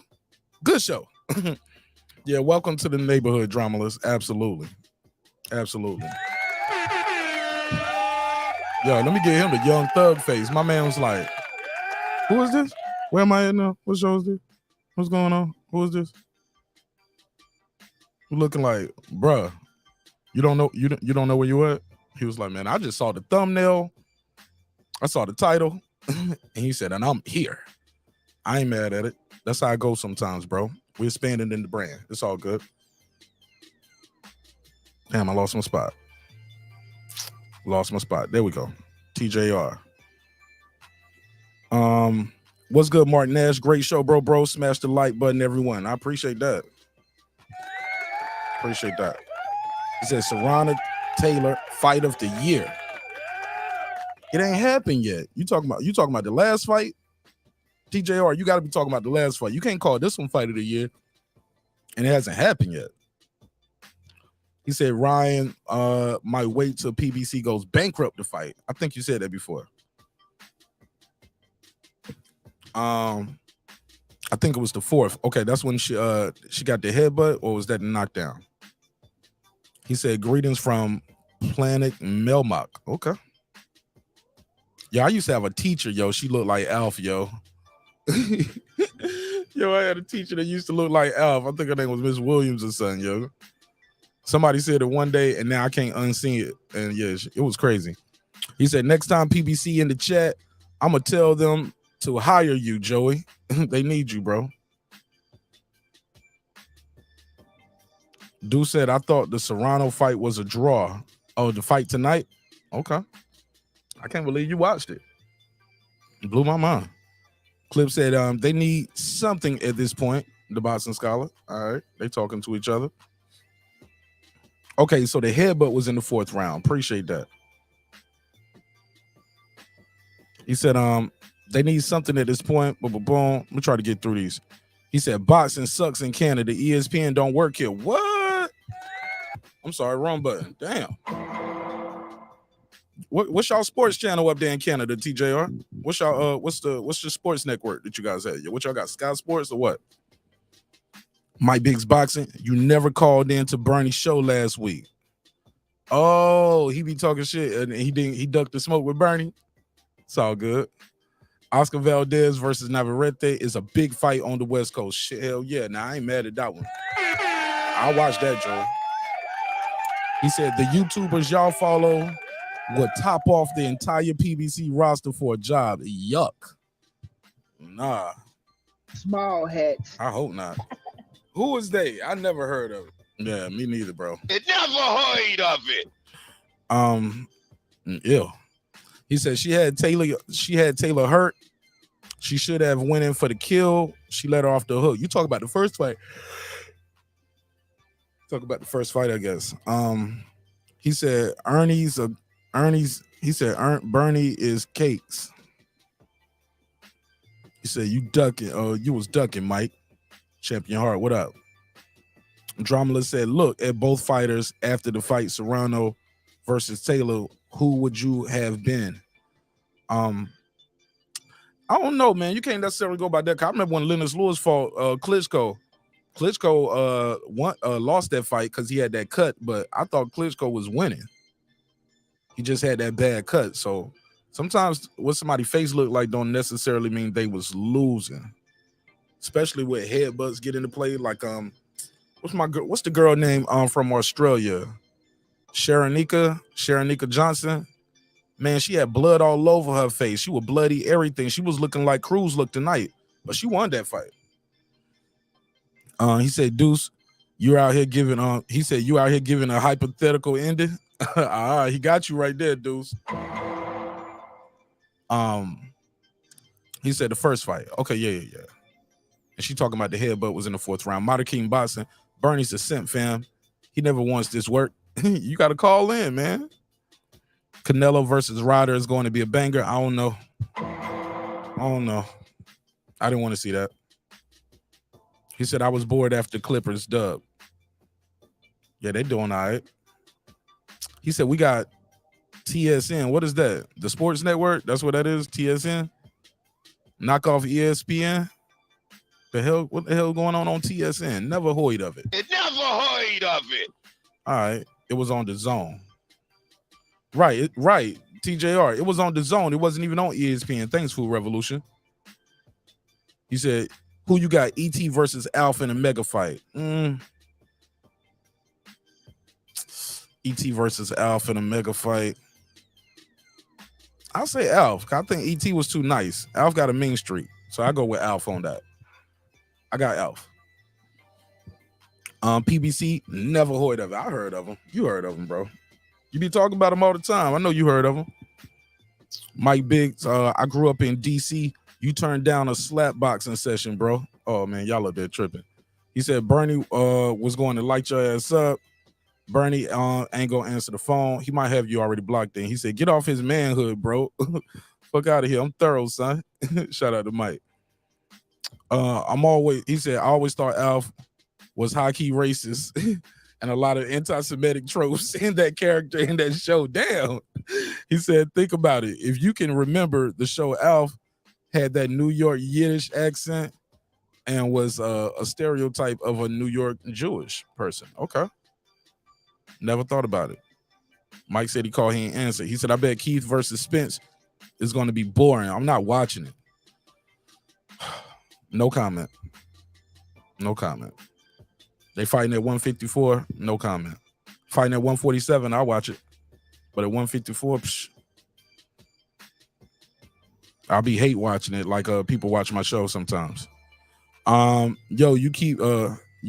kept saying drop the number, but didn't call. How am I a nut hugger?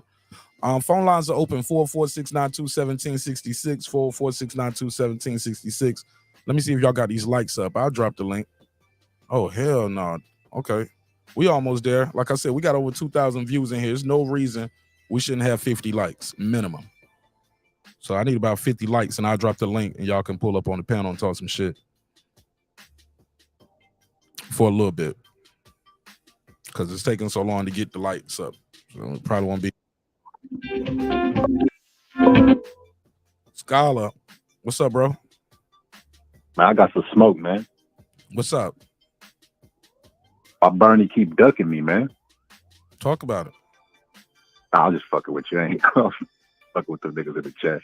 But it was a good night for boxing, man. I enjoyed it. Watching the fights. I can't tell. I can't tell by the chat. You sound like you did not enjoy the shit tonight. I mean, I feel like people overhyping it. You know, you go see a movie and it was good, but everybody talk about it like it's the best piece of art that person ever touched. You be like, nah, calm down. Black Panther. Yeah, something Good, like that. good movie, but it's not Chadwick Boseman's best performance ever. You know, I think he did shit Yeah, better than that. But all right, go ahead. You got the flow. yeah. James Brown, when he did that, was a good ass movie. But So, yeah, so I feel like it was a pretty good night. I feel like at times I've seen Serrano become like lackadaisical. Like I don't know. She seemed more passionate after the fight than actually during the fight. Like I was a little bit shocked at that. I think Alycia is extremely overrated. Most of the people that I hear, that really like her, like they don't even really tell me what special qualities that she's possessed. They just be like, she a beast. Filler stuff where they ain't really got to explain they thoughts because it's emotion. I think she's extremely overrated. I think she's a good fighter, no doubt about that. But I mean, shit, she ain't dominating like Shields. I mean, there's a clear distinction in Carissa Shields' domination than Alicia's domination. I feel like she got beat by Michaela Mayer.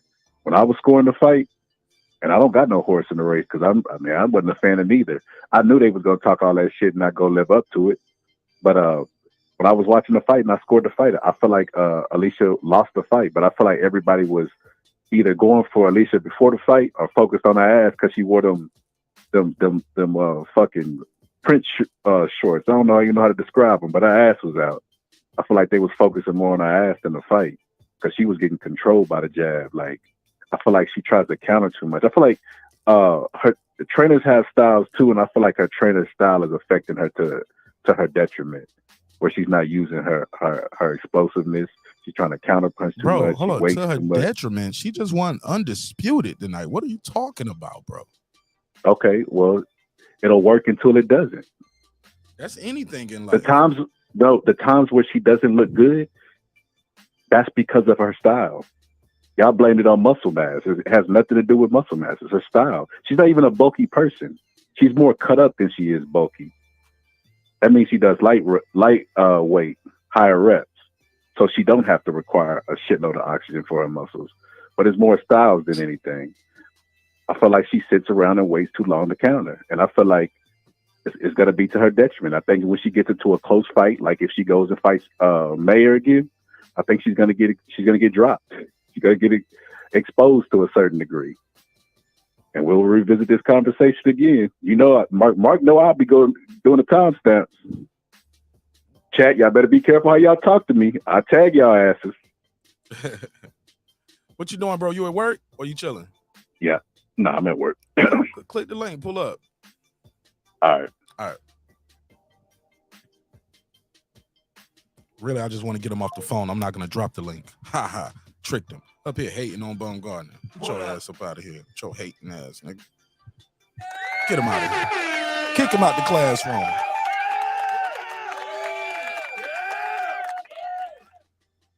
Yeah, I tricked him. I ain't dropping that link for him. Up there hating. He said y'all was focused on her ass. Now I'm going to drop the link, though, for real. He said, is Errol going to vacate? We don't know. What's up with Crawford? Is he going to Golden Boy? We don't know. Nothing is official yet. Where Errol going to 54 or Crawford and Golden Boy. It's not official, so it is what it is. Alycia won the early rounds and stayed consistent. I agree. She won the early rounds. She got that 10-7 round with that knockdown. I think that gas tank, bro. That gas tank is what she got tired, but she has some things going on as a woman in her body, so I ain't mad at it. He said, yeah, he Alycia hater. Yeah, man, she won hands down. Bro, she won undisputed. He said, to her detriment. He said, well, it worked till it don't. Shit. That's with anything. It's with anything in life. So he said, yeah, Alycia uses that booty meat to distract the ref, the judges, and opponents. All right. Food Revolution said Tony Harrison is doing a great job with Alycia, in my opinion. Yeah, I mean, shit, she undisputed. She undisputed. You can't take that away. No matter what happens in her next fight, she's undisputed. She's undisputed. He said $2 for Alicia's apple bottom. Let me give him the drop. I couldn't agree more, big dog. I couldn't agree more. I'll give you the $2. You give him the $2. All right, pay him the $2. Oh, pay the $2. My boy Ruski said, Puerto Rico, we in the history books. Absolutely.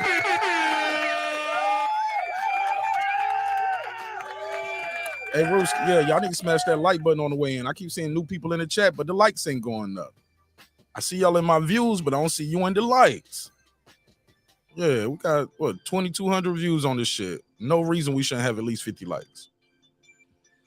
All right, I finally got caught up with the chat. I'll drop the link out there and let y'all pull up, talk some shit for a little bit.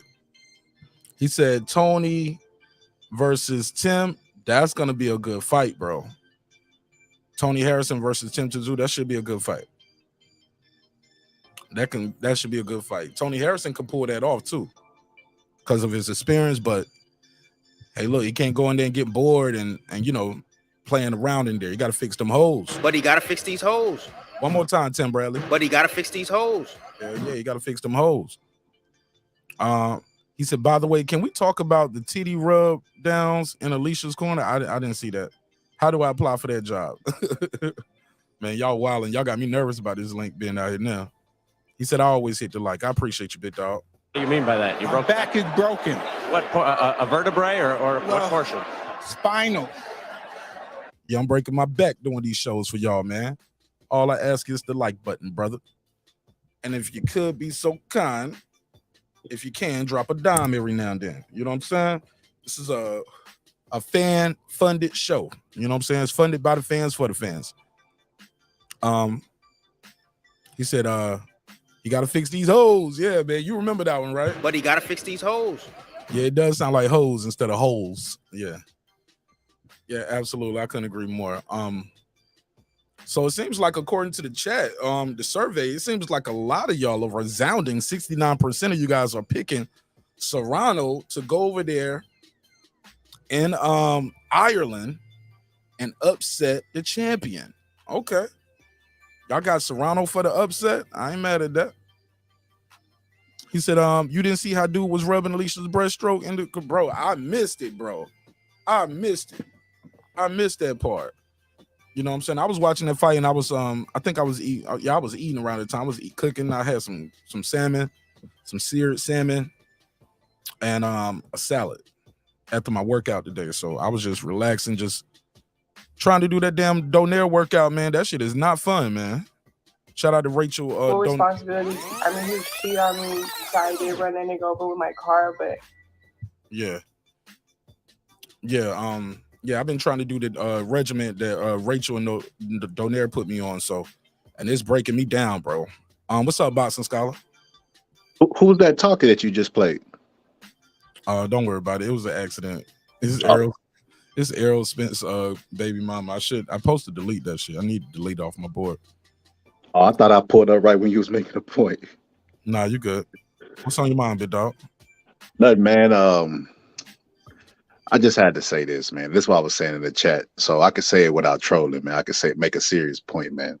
And it sounds like a lot of times I'm coming off in defense of the PBC, but I think it's just ludicrous that YouTubers be talking about they could do a better job than the guys whose job it is to do that job, and they're still in business, right?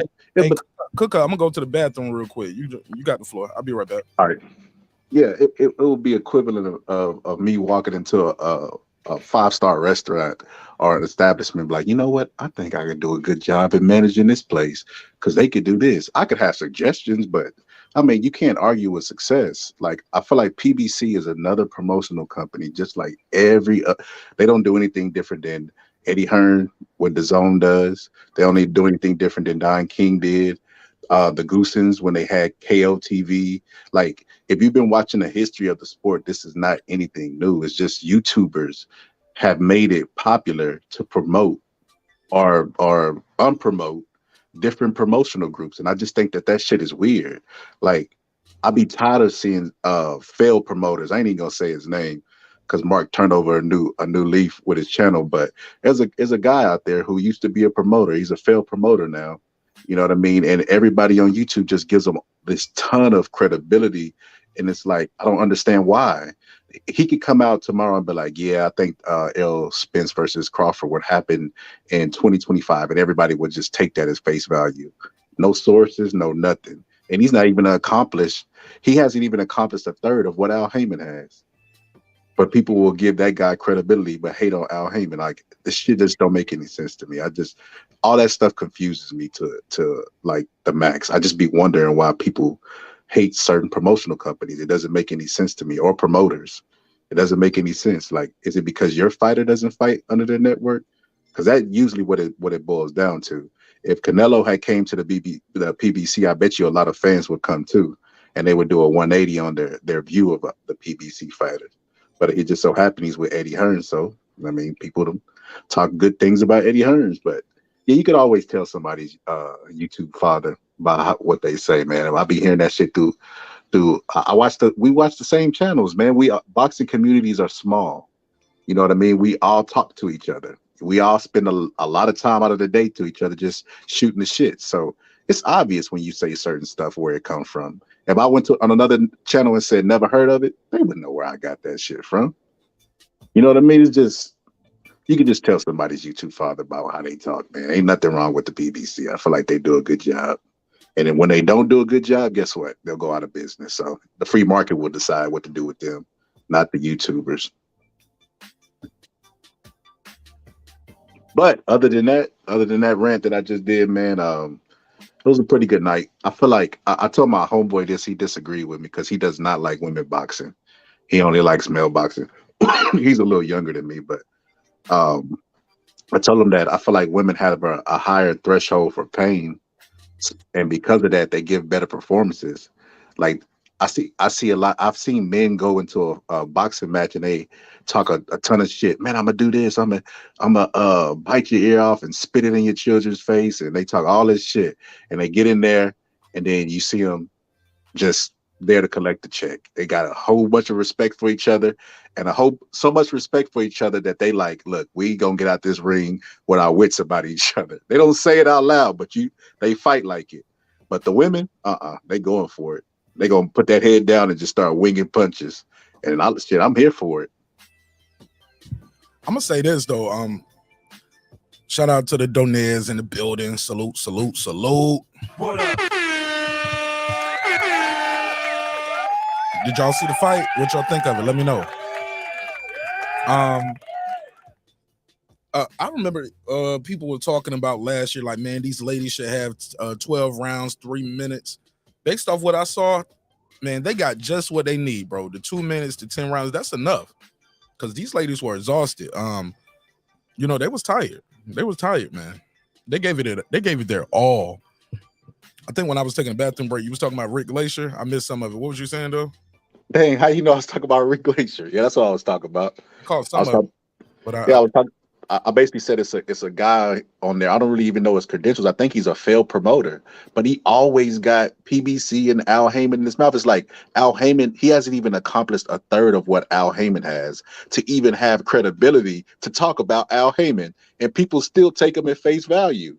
Shit like that just blows my mind. Like, what the fuck? Why you think that come from? I don't know. I can't even tell you the source. What I hope it is, because I don't want to jump directly to race. What I hope it is that their favorite fighter is not promoted by the PBC. Because if Canelo had went to the PBC, they might change their mind, or whoever it might be, whoever they like. If they were Al Heyman promoted fighter or advised by Al Heyman, and they would come full circle and come to Jesus on the great business that Al Heyman is doing.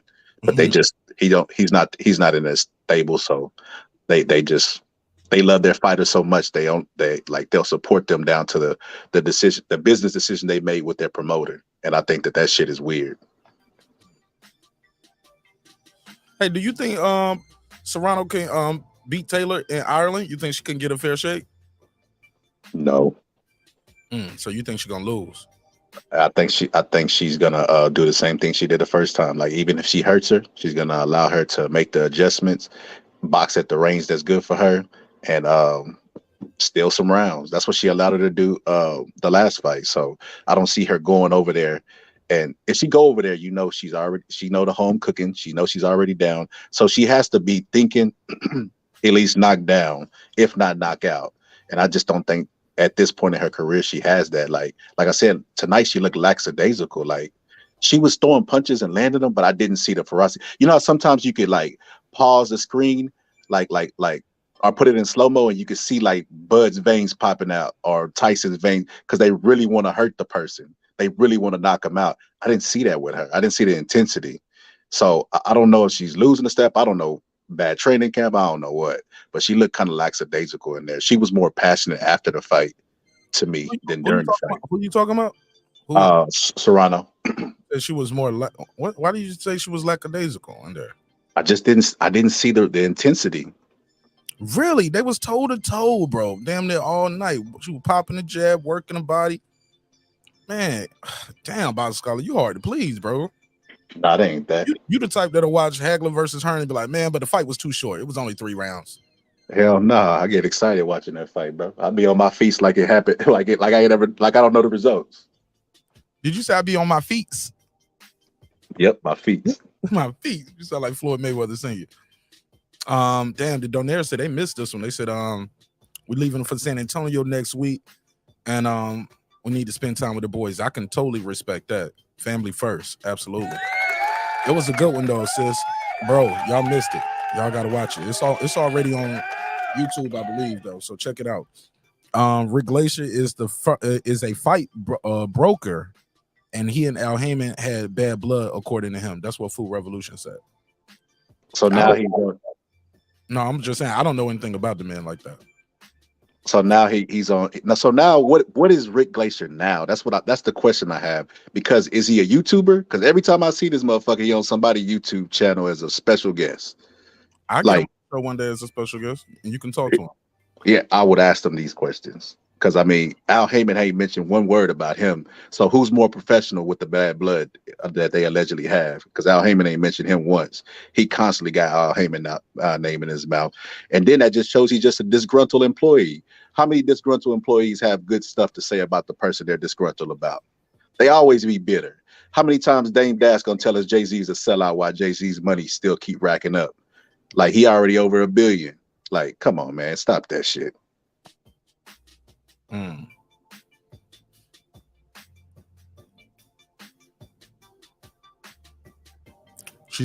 Rachel said he's not a promoter. I don't know what he do. She said he's a broker. Alf said he's not a YouTuber. Food Revolution, all caps. I just said he's a fight broker. Like, I guess that's what he does now. He's a fight broker. Brokers to fight. I don't think you need no license to do that. They was telling me that the other day. So, but he always said I've been in the business for over 30 years, making a living off of this. So that's what he said. I don't know. I got to talk to him, do my research. I ain't got no issue with him though. Like I said, I don't know enough about him, and I don't really watch a lot of the interviews where he's on people's shows. Only person I watched probably was Coach. You know what I'm saying? That's it. Yeah, I seen him on Coach. I seen him on Ring IQ a couple times. I've seen him bounce around YouTube channels, and I'm just like, at this point, Rick, you're a YouTuber, bro. Start your YouTube channel and just start talking shit, bro. With your melted Tootsie Pop looking ass. Like, I be just so tired. No issue with him, bro. Now personal attacks. Yeah, bro. I just get tired, bro. Bro, I get tired of people. We have an expert, like, you know how the news be like, we're gonna go down. We have an expert on the ground. Like, picture that in boxing, and then us when they were like, we got a special guest, and then there's Rick Glacier. I'm like, oh my god, Rick who? God damn, get Ric Flair. Shit, I feel like he know more about boxing than him. Wait of it. Hilarious. But look, if you don't like it though, you know my motto. If you don't like what they saying on their channel, just turn the channel, bro. Oh, I do. I do. The moment he opened his mouth, ow.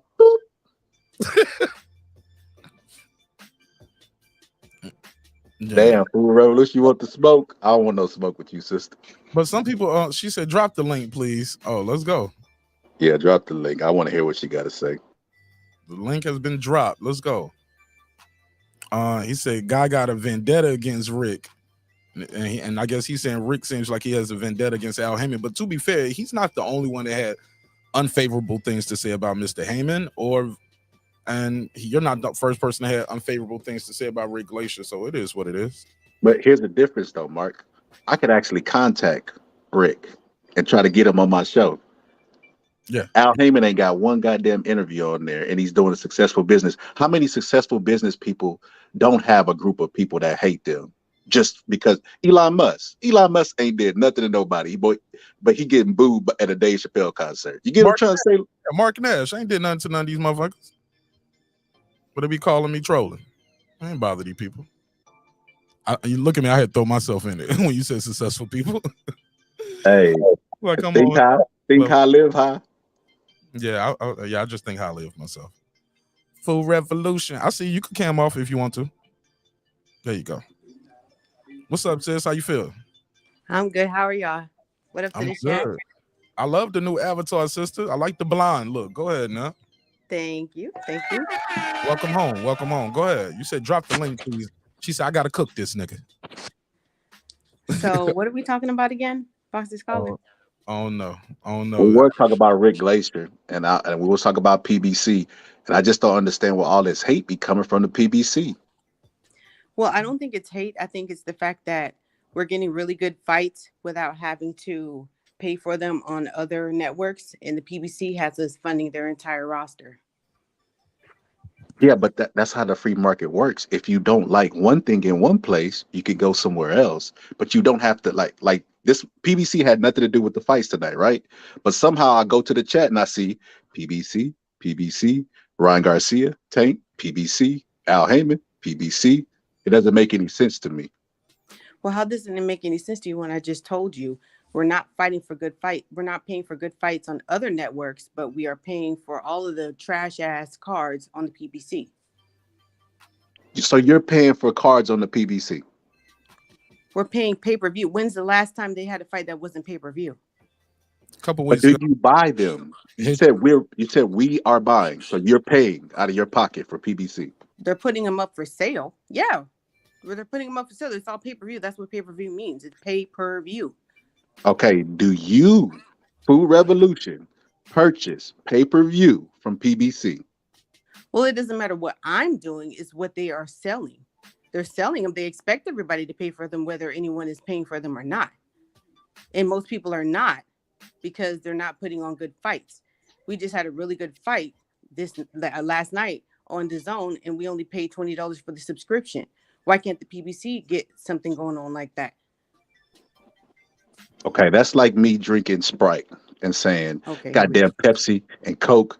They don't put the different flavors into, like, we got Sprite remix. We got all of this stuff over here. What is wrong with Coke and Dr. Pepper? Like, it doesn't make any sense. If you don't, you're not even a customer. That's what you were getting around. You don't purchase those pay-per-views. So if you don't purchase them, I said nothing like that. Do you purchase them or do you not? Why is that such a hard question to answer? Well, it is. It's not a hard question to answer. Why would I pay for them? I have paid for some of them. I actually been to one of the PBC fights. I went to the one in Vegas with Deontay Wilder versus what's his name? The Gypsy King. The part 2. I went there. I paid for it. I did everything that all the so-called PBC followers are not doing. So yes, I paid for a fight. But they're not. Were you satisfied when you paid for it? Were you satisfied with the fight? I definitely was, but going forward, that was almost 2 years ago. Almost 3 years ago. Since then, they haven't had any fights that are worth paying for. But everybody else has fights that maybe people would pay for, but they're not making us pay for it. That's the problem that people are having. That's the reason why they get their fights stolen, and that's the reason why people are making all the comments that you're talking about. So you just made the point of the beautifulness of the free market. When they had a fight that you wanted to see, you went to the fight and spent your money and was satisfied with the fight. You said that's been 3 years ago? You haven't purchased one since then. And that's most people aren't paying for their fights even now. But they obviously are, because PBC is still in business. How many YouTubers are going to predict? How do you know that? News? They're barely. I mean, they have Showtime. Fox has backed out away from them a long time ago. Showtime is about to be absolutely, like, they're not going to have a budget for boxing. Who are they going to go to? We just talked about this like a week ago. Food Revolution. This is what's the frustrating part about it, right? These YouTubers don't know shit about boxing. YouTube. That is actual news. These YouTubers, not Rick Glacier, not mute So Al so Heyman. so hold on. So right now, what you're telling me is PBC is losing money. PBC has been losing money. Okay, so PBC, you can prove this for a fact that PBC is losing money on boxing. yes, So they're exiting boxing. they're not exiting boxing. They don't have a budget for Then they're not boxing losing on money. the network That's that not they're how on now. business works. That's not how business works. If they were losing money, they would exit the sport of boxing like HBO Well, we'll did. see what happens in 2024 now, won't we? But see, That's then now exactly. that's what you just did. That's called picking the goalpost up and chunking that That's not motherfucker picking to the the moon. goalpost. That's You news. you went to That's front page 2024. news. We're like what, 3 days, a couple days in the fucking, a couple months. I mean, into 2023, and you're already going to Well, if 2024. you want me to, I can email you some articles that I got. Well, I have one article right now on my phone that said in September people were saying that Showtime is exiting boxing. They're not getting a budget for boxing. And who else does the PBC do boxing on? Do you think Al Heyman is paying the boxers? Oh, listen, let me ask you this question real quick. Do you think that Al Heyman and these promoters are paying the boxers, or do you think that the channels that they fight on are paying them? Do you think Showtime pays Tank Davis, or do you think that Al Heyman pays Tank Davis? I don't know who paid. I just know Tank Davis gets paid. Well, I do. That's why he's staying with him. The fighters get paid by the networks that they fight on, and then they pay Al Heyman for giving them the people to have content on. That's how it works. They pay Al Heyman because he's their advisor. He's not even their promoter. Okay, well, I'm talking about Showtime. This is how it works in boxing. You get a network to pay the fighters, and because you are providing the fighters, then you get paid that way. Al Heyman is not paying these fighters. Eddie Hearn does not pay the fighters. DAZN pays the fighters. So how does that work with pay-per-views? Tell me in great detail, since you're on the other side of this. I'm gonna treat you like you're a boxer. The network is getting the pay-per-view money. So what happens is, let's say I got a fighter, right? And I go to a network and I get the fighter onto that network.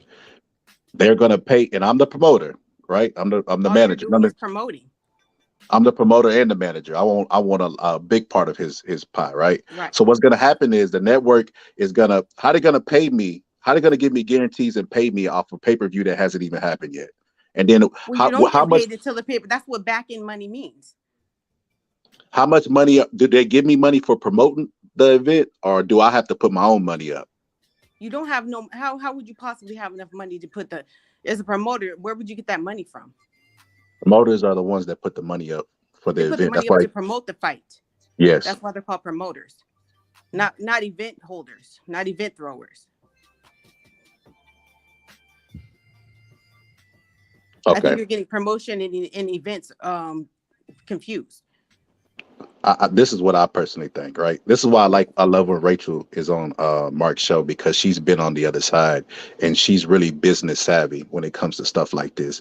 And she's more like informational when it comes to this, because she's worked with every different. I'm doing my best to inform you, and you can read about it if you want to. I'm not making it up. You can look on the internet and verify everything I'm saying.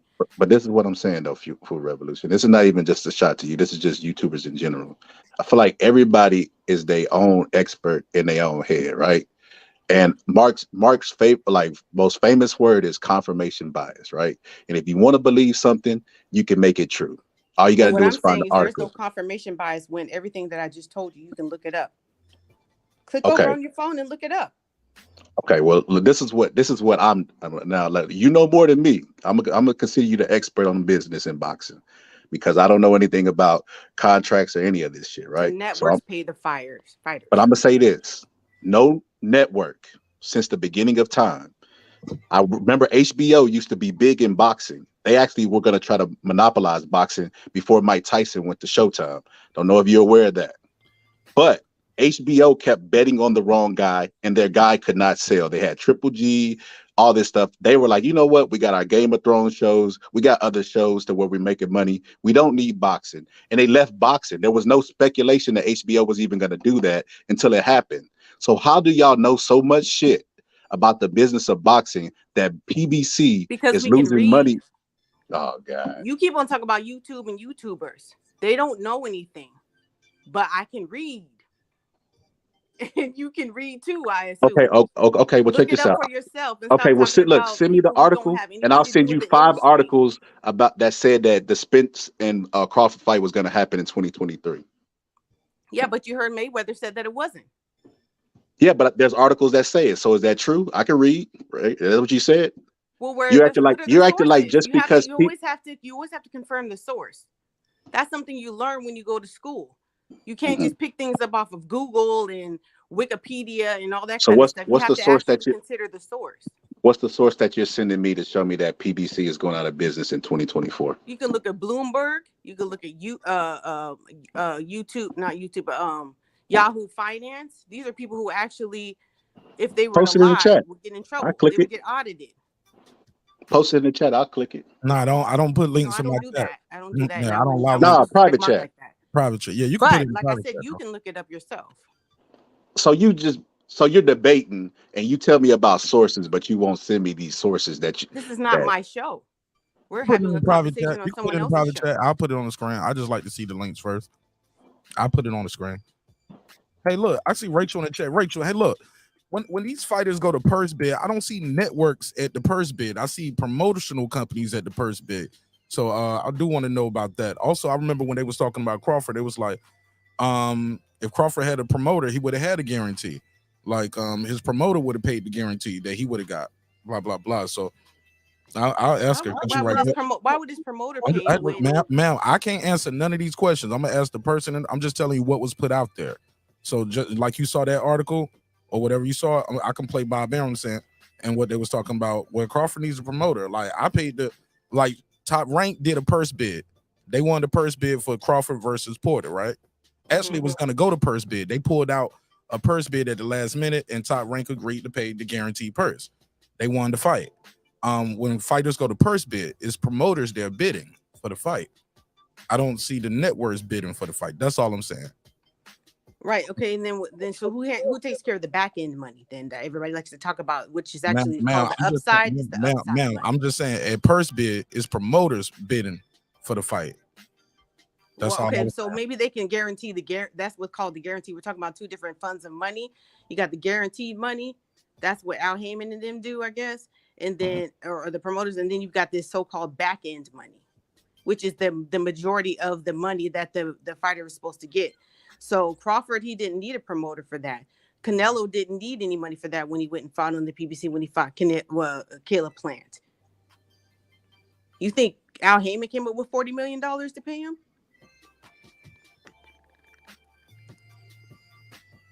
How would that be? How would that happen? So this is the bigger question that I have to ask you. Does Al Heyman do anything different than Bob Arum and Eddie Hearns? Oh, for the love of God, I just explained that like for 30 minutes. So hold on. So what you're saying is Al Heyman's the only promoter that gives his fighters money on the back end. No. We've talked about a couple of things, and like I said, Al Heyman and the PBC are the only ones that are making us pay per view every single fight that they have on that they're giving us. Versus ESPN, Matchroom, Golden Boy are not making us pay for everything. That is the gripe that people have as consumers. Everybody doesn't have the connections to have a network attached to them. But you just because asked there me was a what time he's doing different, and I just told you. You just criticized the man for I didn't Fox criticize, leaving I gave you him. a fact. Yeah, you gave me a fact that was overly critical. I didn't say if I liked Al it or Heyman not. tried to bring, ma'am, listen. Al Heyman tried to bring free boxing to Fox but he Network. failed at it.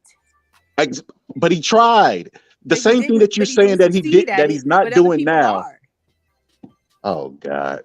I'm gonna just say this, Food Revolution. Please cut back on watching Coach Malachi. He's a homie of mine, but I see. Please read the articles that I'm I telling see. you. I mean, verify You haven't even sent the article.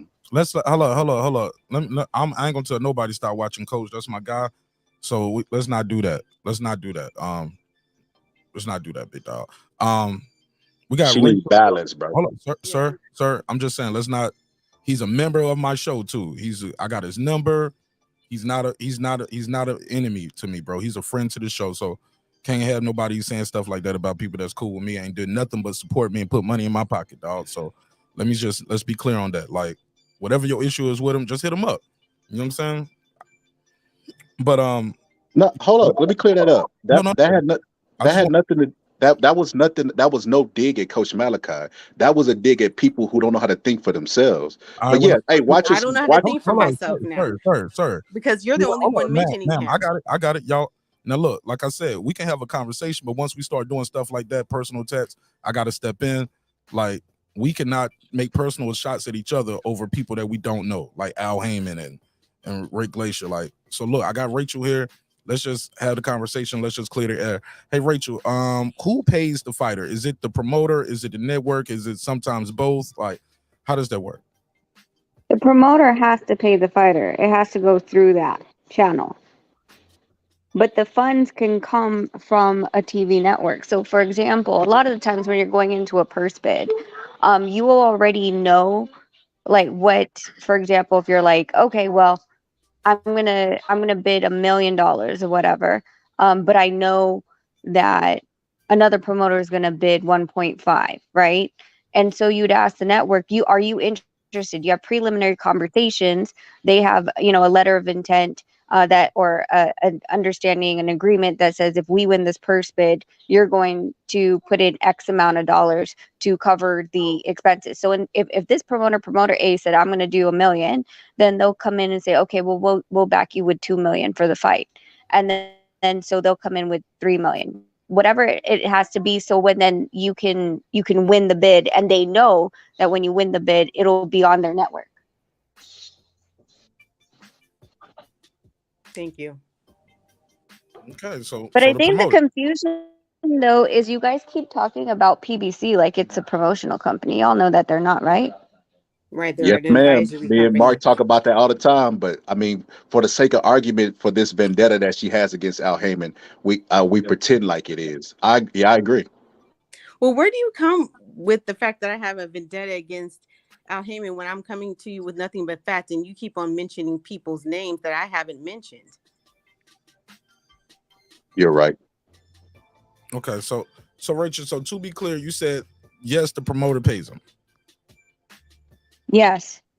That's why, like, so when the for example, with the Muhammad Ali Act, unfortunately, whenever you sign that before you go into the ring, literally it says on the paperwork of the Muhammad Ali Act, it says pay-per-view, and then it says to be announced, and so does gate. So I keep saying that a lot of the times, a lot of the fighters don't follow up on what the adjusted or the updated Muhammad Ali Act is when they step out of that ring. They don't go chase their promoter down and ask for it, so they understand what kind of revenue is being sold under their name. Right, and but all the monies will go through them. I'm sorry. Sorry, go ahead. No, I agree with you. I've mentioned before that PBC is not the promoter, that Tom Brown is the promoter. I mentioned that a couple of weeks ago on the chat. That's the promoter that they use. So he's the one that secures all of the sites at mostly the MGM Grand in Vegas that most of the fights happen at. I believe the Caleb Plant versus Benavidez fight is going to be there in March. So yeah, I know that he's not the promoter, and that's the way that they circumvent the Muhammad Ali Act, is by using a different promoter from the advisor.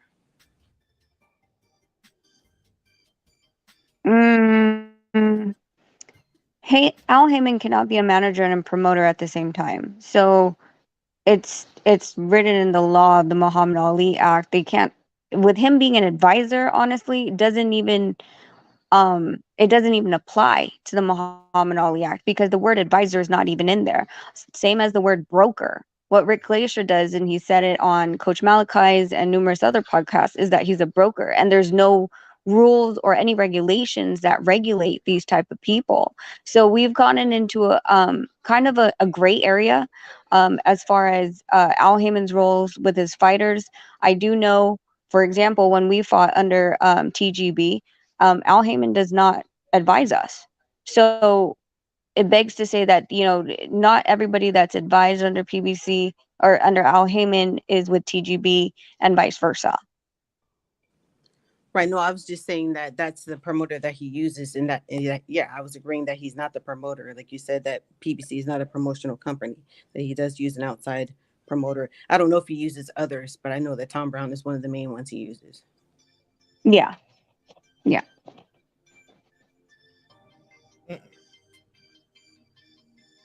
So are they good or bad for boxing in your opinion, Rachel? Shit. What per se are you talking about? Is good or bad for boxing? PBC. I mean, I don't see them doing anything wrong. I think that the fact that there's different, we talk about like the UFC and how they look, and how, there's only one of them, and then you have no one competing against them. You have B-rated or C-rated different organizations. That's not the same. But when you put everyone under one organization, then that kills the free market. These guys can't go anywhere. Look at the heavyweight that just retired his UFC title due to the fact that, first of all, if he doesn't sign on the line, his titles get taken away. He has no option. Either suck it up, sign the contract, and even if you feel like you're getting raped on it, or you get your title taken away from you because that title belongs to the UFC. Mark, I'm gonna mute you for like 3 minutes. I gotta say goodnight to the boys. All right, cool. She said she's gonna mute me. No. But go ahead, Food Revolution. So, did we get anything from this? Like, we learned anything? Maybe. Well, I think we were agreeing. I think that the boxing scholar doesn't really listen very well, and he likes to throw in people's names that aren't being mentioned when I'm mentioning facts. I mean, I wouldn't say anything here where so many ears are listening that aren't verifiable. So that's all I was saying, is that it's not a hate thing against PBC. It's not my fault if what I'm saying makes them look bad.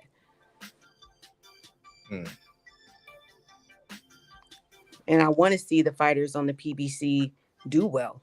I want to see, but it isn't looking good for where their money sources are coming from as far as Showtime, because every promotional team or management team or advisory team, however you want to state it, has a network to fight on, and theirs is slipping away. So that's why I said in the comment section, it would be nice if they came up with like an app, or I don't know, if they did business with like BOK Prime or somebody, so that we could keep these fights going, because it isn't looking very well. Maybe Al Heyman has some plans that we don't know about. I'm sure he does. Maybe he just saw this as a last hurrah. He knew that boxing in this arena was kind of slipping away, and he's just, because he's the music industry dude, and he just came over here to make his last bucks and move on. But he, from what I've heard, I do not know. He owes his shareholders a lot of money. So what are they going to do when they don't have a network to fight on? That's my question. I would love to see a lot of these fighters do well. I don't have to like a fighter in order to like their fighting style. I like to see Tank fight. I want to see them fight better competition. That's for sure. But I want to see them tested. They're fighting on the app. Showtime has an app.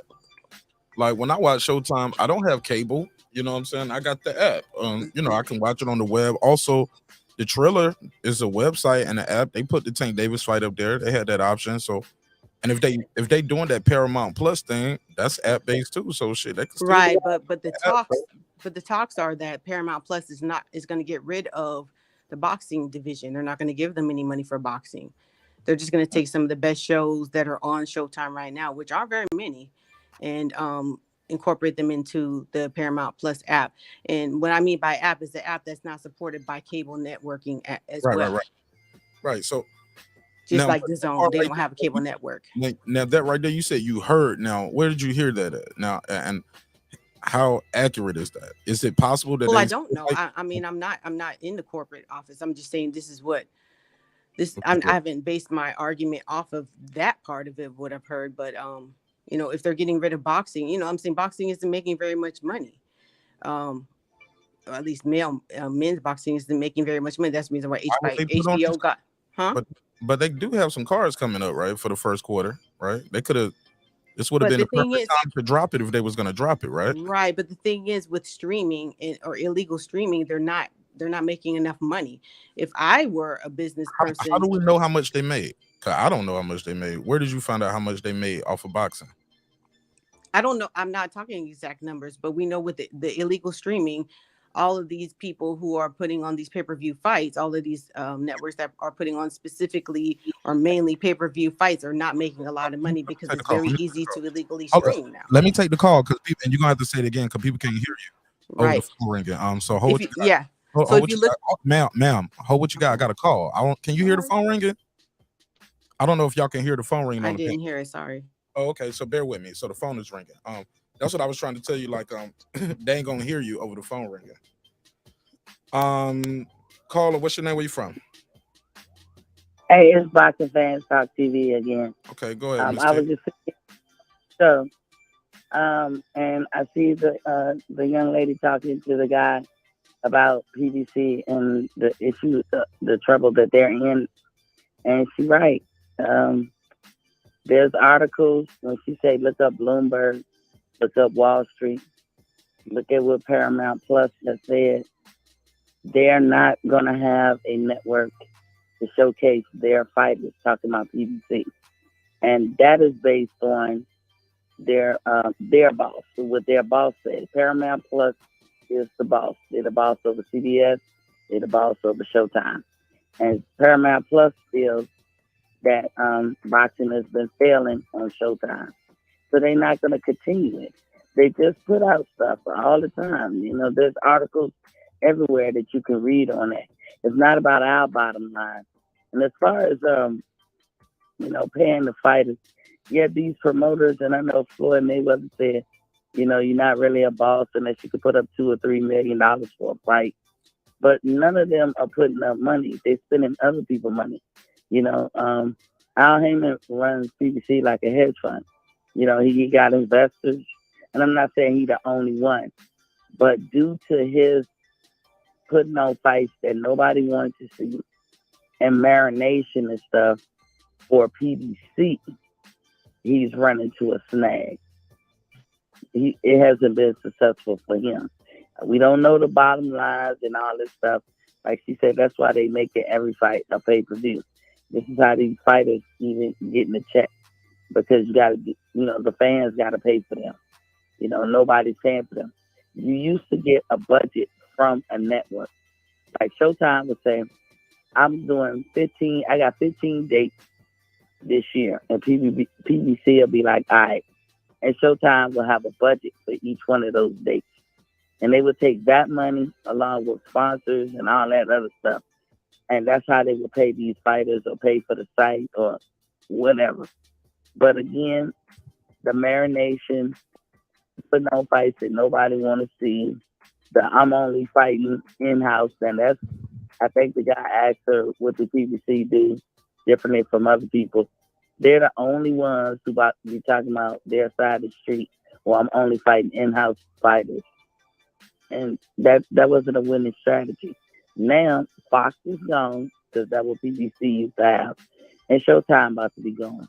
And as far as why do they keep announcing fights for the future when they don't know, if they even going to be there? Well, I always say it's business until somebody turn out the lights. You just keep going along with business until the lights actually get turned off.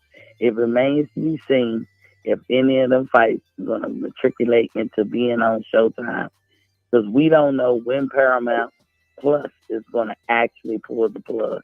And that's all I wanted to say. Fair enough. Yeah. Hey, look, but okay, thank you. I appreciate you, Miss T. I want to say Can I this. say something, Mark? Oh, Yeah, okay, you could. Go ahead.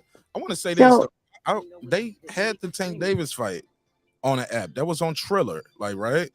You could have bought it on Showtime. You could have bought it on Triller. So their stuff is available. I think they can go to find them another app type service to put it on. Like DAZN is an app, so it's very possible.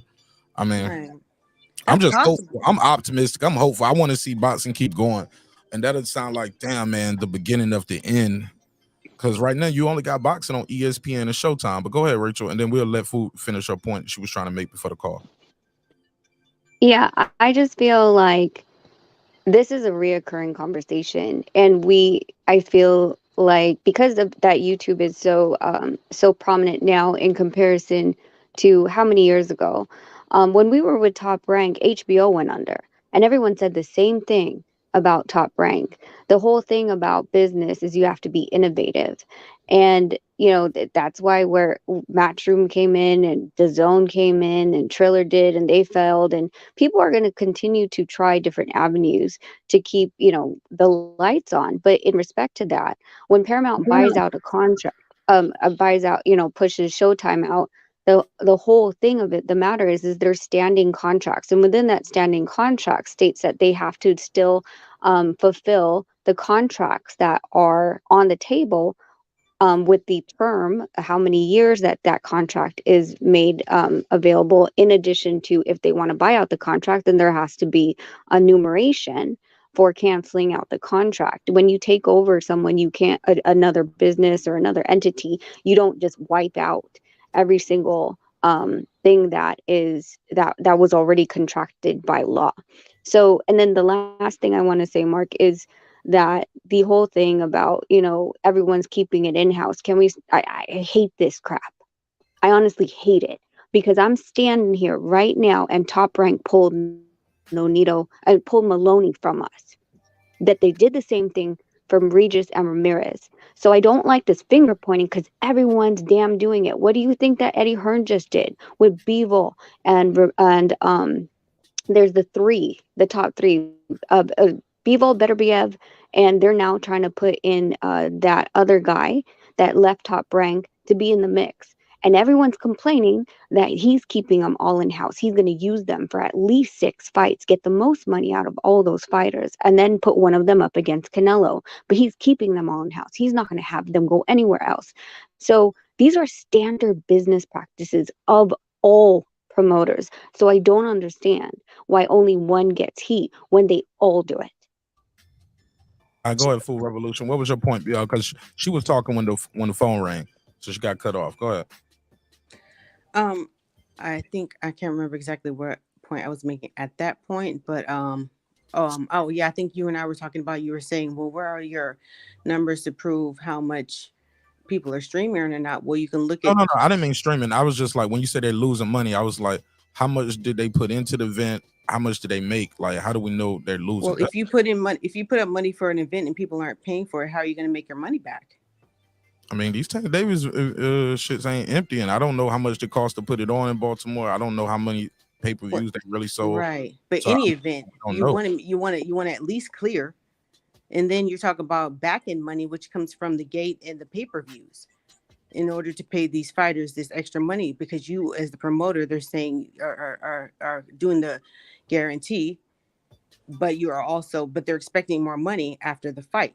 So if you're not clearing, if you're not in the if you're not in the black, I'm just saying, I don't think it's safe to say that, or fair to say that, if we don't know what the budget was, how much money they put up, and how much they made, we can't say they're losing money. I think details, Mark, right? when we were talking last night, we were talking about threshold. Mm-hmm. These guys don't make 100% of or let's just say 70-30, 60-40, whatever, between the fighters. They're not making from the first pay-per-view that's sold. They're not making from the first gate that's sold. They have to make a minimum. So the minimum threshold that they have to hit before they can collect on the other side that you're talking about, all the back end money is not 100% from the first person that walks in the door to the first person that buys it. They have to meet a threshold. Now, depending on what the guarantee is, if it's the higher the guarantee, the higher the threshold. So if they're saying, well, you have to hit 200,000 homes before you hit your 70 to 30 between you two, right? Between the two opponents. But the threshold always changes, and the threshold's in there as a security and an insurance to the promoter and to the network, that they're going to at least cover or break even or make a marginal profit on their investment. Sorry about that. Rachel, could there be a threshold on regular networks? On regular networks, there's no if you're not doing a pay-per-view model, no. There's no threshold. It doesn't matter. They're not doing go ahead. Wouldn't there be like a ratings number that you have to hit? Because if everybody's streaming a fight, you still will have low ratings on ESPN boxing as an example. No, the only one that you're gonna get back end money for is pay-per-view. Yeah, ratings don't equal money. Okay, but It's the only numerical thing that they can count.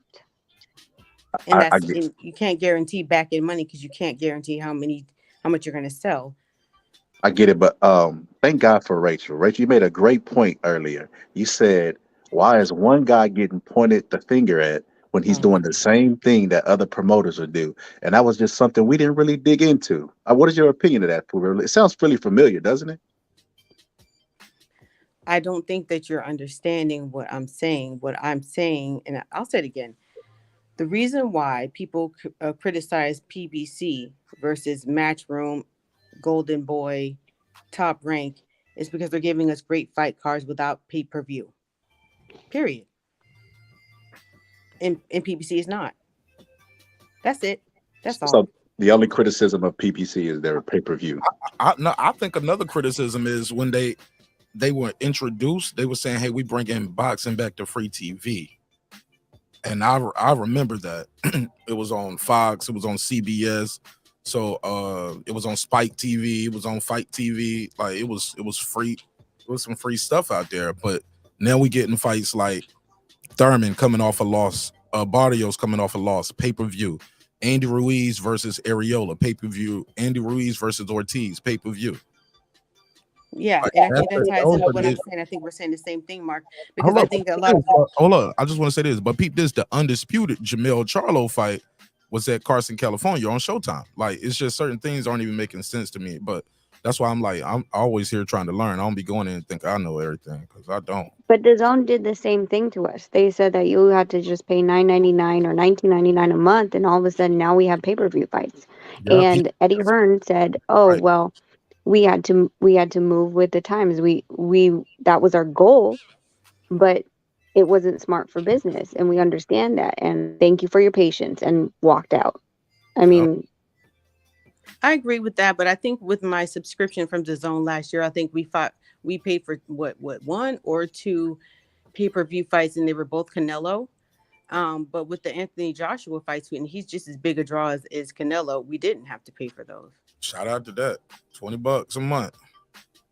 So we're still, it's kind of, but if you're going to come out and that's your marketing stick and say that we're not doing pay-per-view, how am I supposed to trust you? And now all of a sudden I have to pay. A lot of people when Canelo went over to DAZN were really excited because everyone was paying their $19.99 a month. They're like, hell yeah.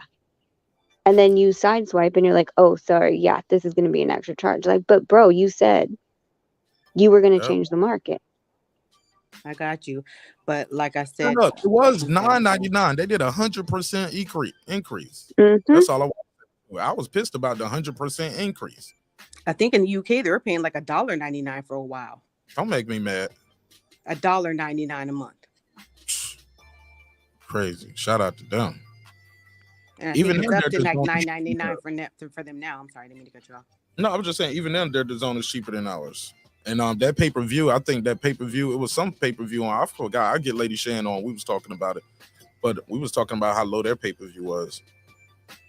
Yeah, like they pay like 20. They complain about when it's like $30, and we're like, see, that's the thing. It's like boxing is a worldwide sport, and right. We have so many differences in how much we have to pay. So that's why Americans are. That's the reason why the argument is we can't get stuck on the PBC and these, the companies that we have here. We just kind of wanted to be fair, if I'm getting up at 4:00 in the morning to watch, a fight over in Japan, I shouldn't have to pay a whole lot of money we just kind of wanted to be a little bit even. So that's all I'm saying is like, I don't know why people think it's a personal thing with the PBC. It's just that if you're a consumer and you can get value for a lot less money over somewhere else, you're like, well, why are these people over here charging me so much money and they're not giving me value? Well, just don't buy it. That's what I always tell people. And they're not buying don't click the link. You know what I'm saying? Yeah. You're right. Go ahead, Boston Scholar. Pass it around. I'm good. Yeah, DAZN is more than Netflix. Get the fuck out of here. Right, Haplo. Yeah. That's crazy. He said in Australia, he paid $14.95 for DAZN. Stephen Bateman. Okay. Yeah. He said, "Who wants to pay $39.99 to watch some YouTube Gronks fight?" Yeah, that's crazy. Yeah, Jake Paul was on pay-per-view on Showtime. Pay-per-view. I don't know. Our old ass drunk uncles did 1.5. Roy Jones and Mike Tyson. I mean, as long as there's a market for something, they're not putting these pay-per-view on because they don't think they're gonna make money. They're putting it on because they know they're gonna make money. I mean, and as far as the PBC goes, I mean, Al Heyman. Let me stop saying PBC. Gotta get out of that.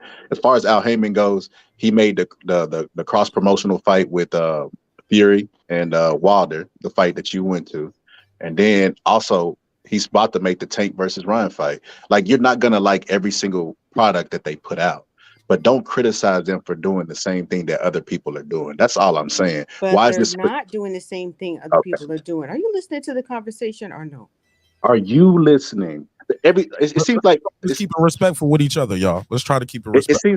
seems like every time I say something, you're defensive. But then, like, maybe 10 minutes later, Rachel will say the exact same thing, and then like because she's in the business, she'll articulate it better than I will, and you'll just ignore and be like, "Yeah, it's true. I agree with that." It's like, what the hell? What about me makes you combative? I mean, that's what I'm saying. I don't think that you're maybe comprehending that I am saying the same thing. That all I said is that, well, I mean, you know, I haven't made the argument about everybody's doing the same thing, but I haven't, you know, about the in-house fights and all that kind of stuff. She made that point. We weren't talking about that, you and I. What I'm saying is that I keep saying the same thing, but you're not really hearing what I'm saying. You're hearing what you want to hear. I got a call too, y'all. Let me take. This will be a good place segue. Jerry in Baltimore. Turn the TV down in the background, big dog. All right. What's on your mind? Promoters pay the fighters. That's what it is. They are the ones who pay the fighters. It's not the networks. 90% of a promoter stable never fight on network TV. It's only a select few, 10% or less, that even make it to fight on the network. Networks buy fights from the promoters. That's how it works. Now, when HBO and Showtime were in their prime, yes, they would have a budget. They would have a budget, an annual budget that they would set forth. And the promoters that they work with would basically sell them fights. And that's pretty much how that works. And to add to that, if it was just as simple as getting money from a network, taking your profit and paying the fighters, boxing promotion, the business of it would be infallible, meaning you couldn't fail at it. You just take the money from the network and you take your cut and you pay the fighter and you couldn't lose, never. It just doesn't work like that. And that's why, and I've said it before and you said it a minute ago, that's why when fights go to purse bids, you don't see the networks there bidding on the fights. You see the promoters bidding on them. They buy the fight, they sell the fight to the network. Now, sometimes the network's budget for a fight and what they buy it for might cover the purses and the expenses, or it might not, and the promoter makes up the difference. But that's fundamentally how it works.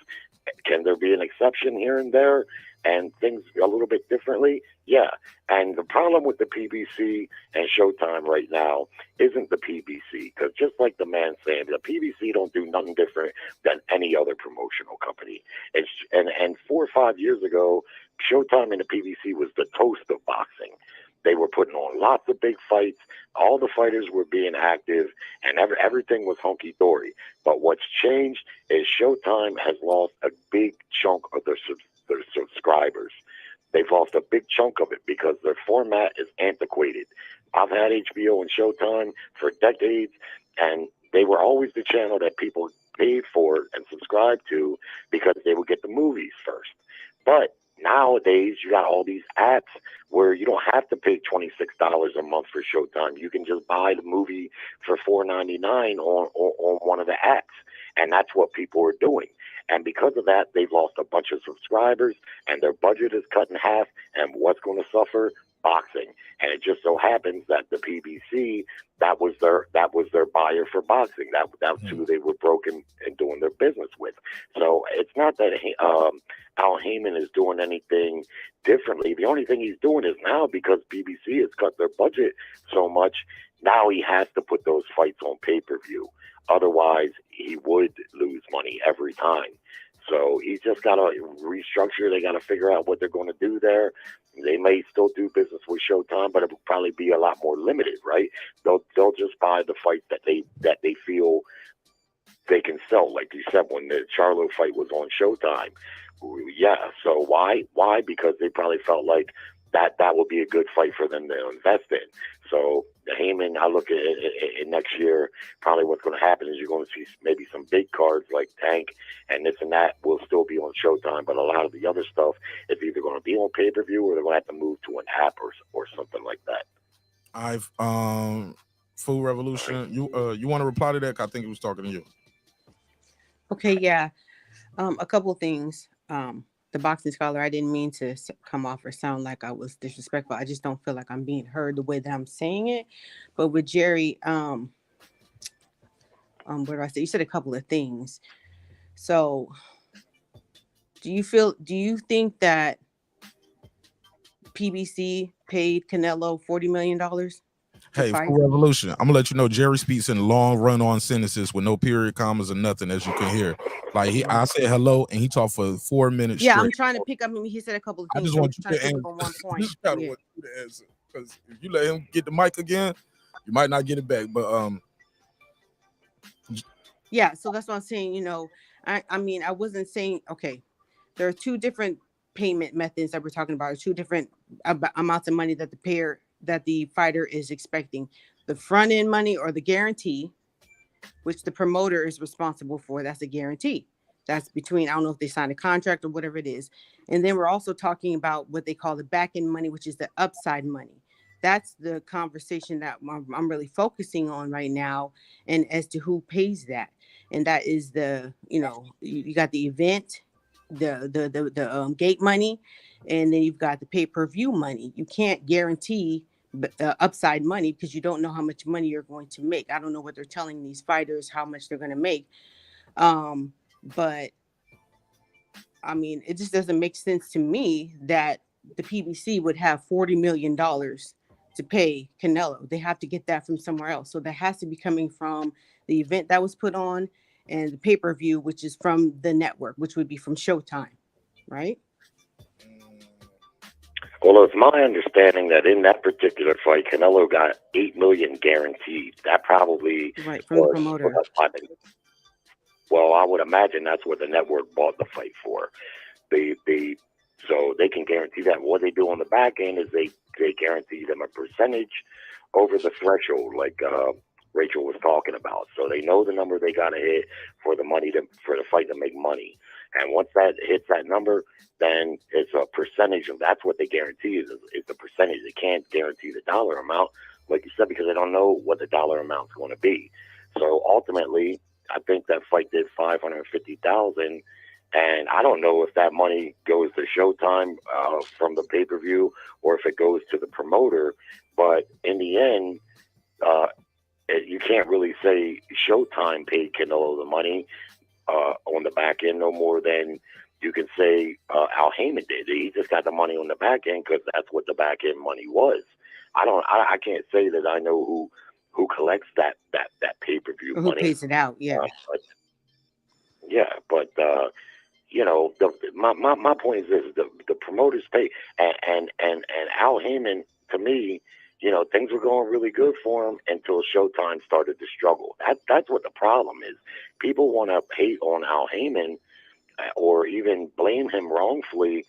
He hasn't made every right move, but no promoter has. He does in-house fights, but they, like Rachel said, they all do in-house fights. That's been going on for forever since Hector was a pup. But you know, yeah, I've never made any comments about in-house fights or who's fighting in-house fights or anything like that in this conversation that we've had. I've made no criticisms into regards to what network is only fighting, you know, having their own in-house fights. We're talking about where the money's coming from and where the criticism is coming from. And the criticism as a consumer is coming from, why do we have to pay for not so good fight cards that the PBC is putting on versus just like the fight that we saw in Matchroom? We didn't have to pay pay-per-view to see that excellent card tonight. Well, ESPN does have pay-per-view fights sometimes, and so does, and I know they're doing it with Canelo. I guess because he's an expensive item, so they do it with him to try to make some money. I'm not happy about the pay-per-view, but that PBC's putting on. But that's what I'm talking about tonight. Yeah. Yeah, I can see why they're doing it, and hopefully they find a place to land to where they're in a better situation. Because, like I say, if you remember, 4 or 5 years ago, they were the toast of the town. Al Heyman and the PBC. I mean, they And basically after put this, we got to HBO pass out the of mic, business. Jerry, because we got Rachel up here. We Yeah. didn't even give her a chance to speak on this show. Well, I'm sorry. No, it's all Yeah, good. go ahead. I appreciate it. That's all I got. My brother. Yeah. Appreciate it. All right, so Rachel, but you get what we're talking about right there with the with what's going on. What's your take on anything that you've heard so far? Like on pay-per-view. So who did it check? Does it come to the network and then they pay you guys, or does it go to the promoter and the promoter pays you guys? The promoter has to pay it out because he's responsible for itemizing it and sending it over to the commissions, etc. So then it shows, the checks and balances of the Muhammad Ali Act. That's why it's in place. So again, there's no network paying you guys. It's because I think we still getting confused. Where it's two different. You don't get a check from Showtime.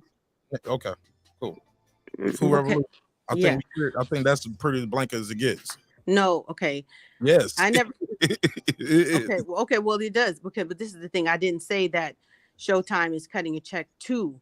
I think that's how we started off. You was like, Well, Showtime. let me explain what I meant by it, even if it was misunderstood. What I was saying, I did say that Showtime gives the money to the promoter, and then the promoter pays the fighter, but he's not coming up with the money himself. It's all about the source of the money. Or Lou DiBella is, I don't know what he's paying his fighters, but I don't think he's coming up with hundreds, in the millions of dollars to give his fighter. He's making a deal with the network that they're fighting on. He's getting that money, and then he's paying his fighter from that source, is what I'm trying to say.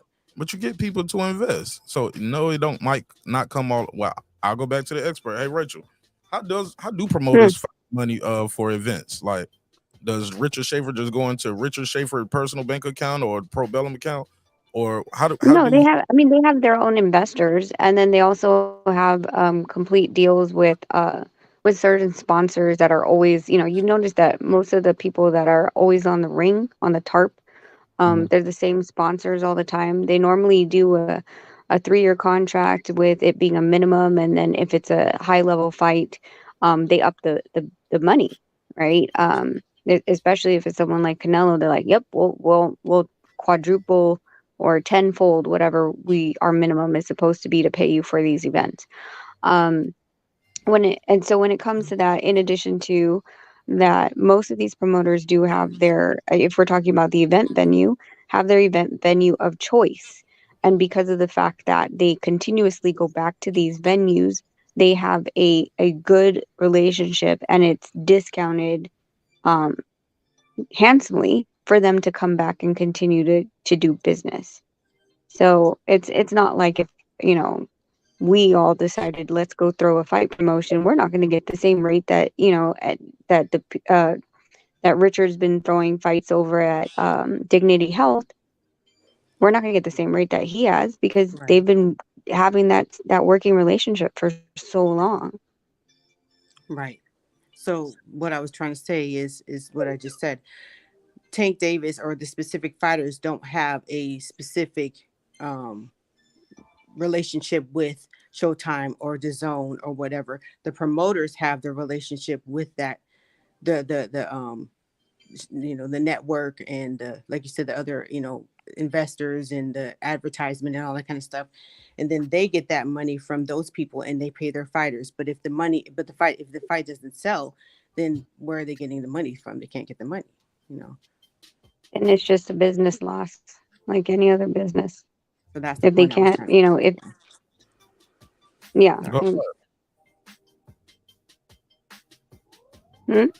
Go ahead. Yeah, that's all. I mean, it's just some fail, some don't.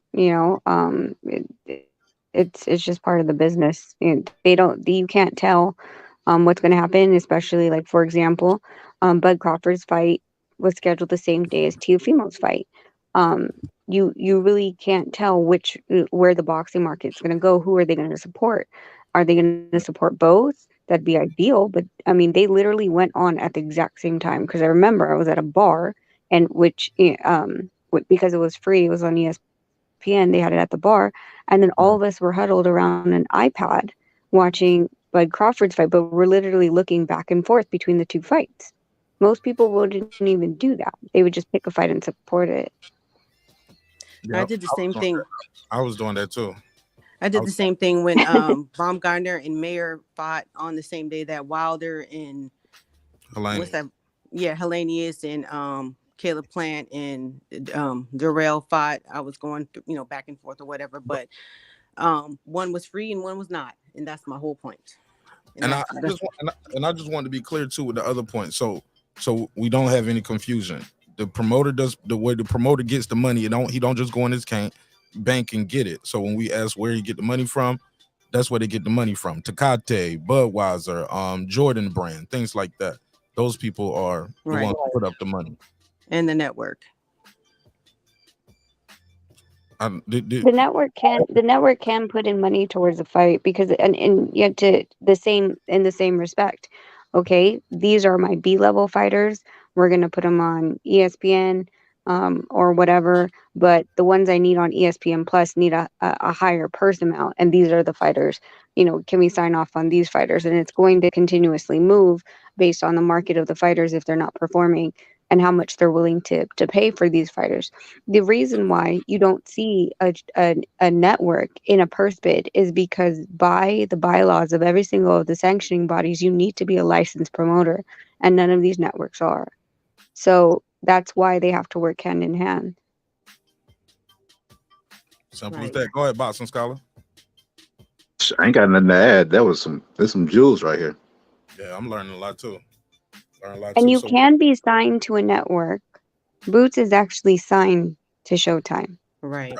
That's why it's going to be really difficult, or it's going to be interesting. His promoter is Cameron Duncan, D&D Boxing. And so he does a service agreement for him to be able to fight on a PBC card, because PBC is the one that has the fights for Showtime. So it is, but PBC is the one that pays him out. Or TGB, whatever. They're the ones that pay him out at the end of the day, even though he's contracted to Showtime. So if he's going to fight someone like Bud Crawford or anyone from a different network, it's going to be really interesting how that's going to be in play for the exclusivity of Boots and his fight. Let me take this call. 512. What it do? What's your name? Where you from? Hey, what's up, Mars Rob, Texas Rob? Oh, talk to me. What's up? Hey, no, I just want to say, man, a couple fights that I'm real excited for coming up on PBC that's free is you got Mekhaled versus Brandon Figueroa. That's in March. And then you got next week Oshaki Foster and Ray Vargas. So those are two free Showtime fights. And then also, if you look at their schedule in February, so it's 2 Showtime fights, 2 DAZN fights. In March, you got 2 free Showtime fights, 1 pay-per-view, and then on DAZN, it's just 1 fight. So I think they both do a good job at putting on some non-pay-per-view fights. That's all I want to say. Salute. Shout out to Rob, Texas Rob. All right. All right, man. Peace. All right. Yeah, I just feel like, hey, too. I think to me, Go ahead. No, I just think to me it's interesting because I've heard the conversations about PBC, Top Rank, Matchroom, whatever, and all these networks. For me, as a boxing fan, I honestly can not as someone in the business, but as a boxing fan, I can give a rat's ass where they're putting these fights, and I can care a rat's ass whose promotional company they're under. If I want to see the fight, I'm going to see the fight, whether I go to it or I buy it. Yeah, I couldn't agree more with that. Let me give you the drop. Right. I don't pick and choose whose cards I'm going to fight or I'm going to watch or buy. If it's a good fight, it's a good fight, period. Yeah.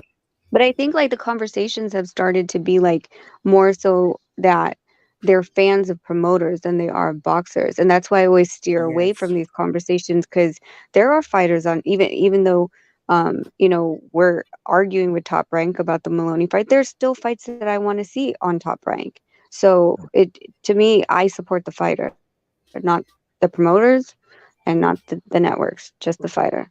And I think we've steered away from it because we've dwelled way too deep into a rabbit hole that we lose sight of why we were fans in the first place. Let me ask you. Go ahead, Food Revolution. You want that? You had a question or a comment? No, I was agreeing with her. I think it's weird how people, side with a promotional company or an advisor or a specific boxer even, versus just wanting to see boxing do well overall. Like, I just made a comment on Twitter about how well the Baumgardner fight and the Serrano fight did. They did really good for boxing in general. And someone was like, "Oh yeah, well you're making these women are making men's fighting look bad." I'm like, well, it's not about men or women's fighting. It's about boxing, and this was a great card for boxing. Period. Yeah. Uh, Go ahead. I would disagree slightly, only because like Amanda was the woman to get the first woman to get like $1 million payday. So like it's a transition thing. Like I feel like Layla had the ball in her court and she never fought Ann Wolf, and it didn't take women boxing to where it should have been. So like we're trying to get it there now. There was a time where I hate doing this, but where MMA was implementing women, and then that shit made them go to the next level. So for the greater good of the sport, we have to keep having cards like this. Like women's boxing is gonna take our sport to the next level. But as far as the boxing promoters, I feel like all of them, like this is why I don't like singling out Al Heyman. I feel like all of them hurt the game. I feel like they hurt the game because they're all trying to move towards what Dana White does, which is they're recognized as the face of their sport, right? So when people think of MMA, they think of UFC. They want to think of Top Rank when people think of boxing, they think of Top Rank and Eddie Hearns. All of those people want to be associated with the sport of boxing, and they want to have all their fighters, their fights in-house. So, and there's no competition, so they can pay their fighters whatever. They're all moving towards that UFC model, and I do not like it whatsoever. Okay, let me say this. So Richard, when you hear about the PBC is going out of business, if they were going out, why not? I asked this earlier. Why not just shut the doors right there in December? Like, why are they scheduling fights if they're going out of business on Showtime? I'm just curious.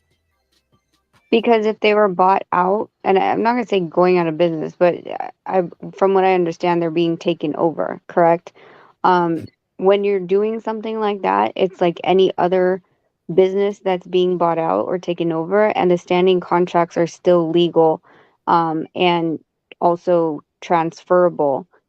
So in that respect, whatever let's just say the minimum amount of fights they have to put on and or pay for still have to be fulfilled, or Paramount is going to have to buy out the contract so they won't have to continue paying. So Paramount can give TGB a check and say, hey, here's $40 million, go away. We don't know what the length of the contract is that was signed with Showtime and the amount of fights that they are required to put on and the dates. And they're going to have to calculate how much the buyout of that contract would be if they were to pull the rug from under them and breach the contract. Right. That makes sense because I've worked at a job one time.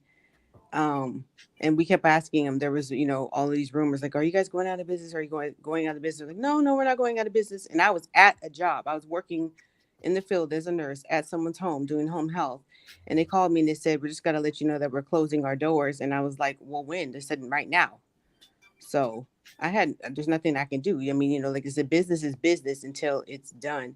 And I don't know what it's like in boxing, but like in healthcare, you can't just run a business off of your day-to-day income. You have to have like 3 months worth in order to stay in business, you have to have 3 months worth of operational costs in a coffer somewhere, just in case, in March, you do realize that you're not going to bring in any more money, you have to at least be able to pay people out until 3 months. You can't just cut them off at the knees. So I don't know how it works in boxing business, but you can't just close doors and say until further notice.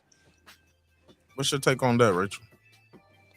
Yeah, it's different because the thing is that they're all independent contractors, and with the contracts that are already put in place, and I'm speculating they are more than millions of dollars a contract, being multi-year. That it's different than when you're an employee working for, and like I said, if your company was bought out, there could also be a stipulation within that agreement, if they were bought out, that they would have to take everybody that is within the company, and that your contract, see, and I keep saying contract but you guys you're an employee, not a contract worker, but that it would be transferable over to whoever is the new parent company. All right, got you. All right. So let me ask you this before I let you go. What about these site fees? I've heard somebody say the promoter paid for the venue. I was like, well, I thought the venue paid the promoter to put it here. They petitioned for. I remember it was a big deal about Eddie getting the site fees overseas, right? Talk to us about that, Rachel. How does that work? I mean, I don't know how they do it over in the UK, but here you have to pay a site fee. Who pay who? The promoter has to pay for the site fee. Okay.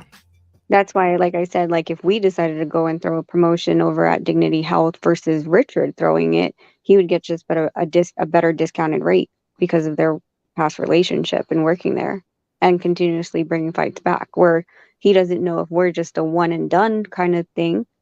So, I mean, Dignity Health doesn't know us from whoever, the next door neighbor. So they'll give us the premium that it's going to be. So how did that work? Well, like you said, that was different in the UK, because I remember they was talking about Eddie got big site feedback money from like to do this shit. Like the Saudis was giving him money to put the fight there, so he used that money to pay the purses, and it's good for the business.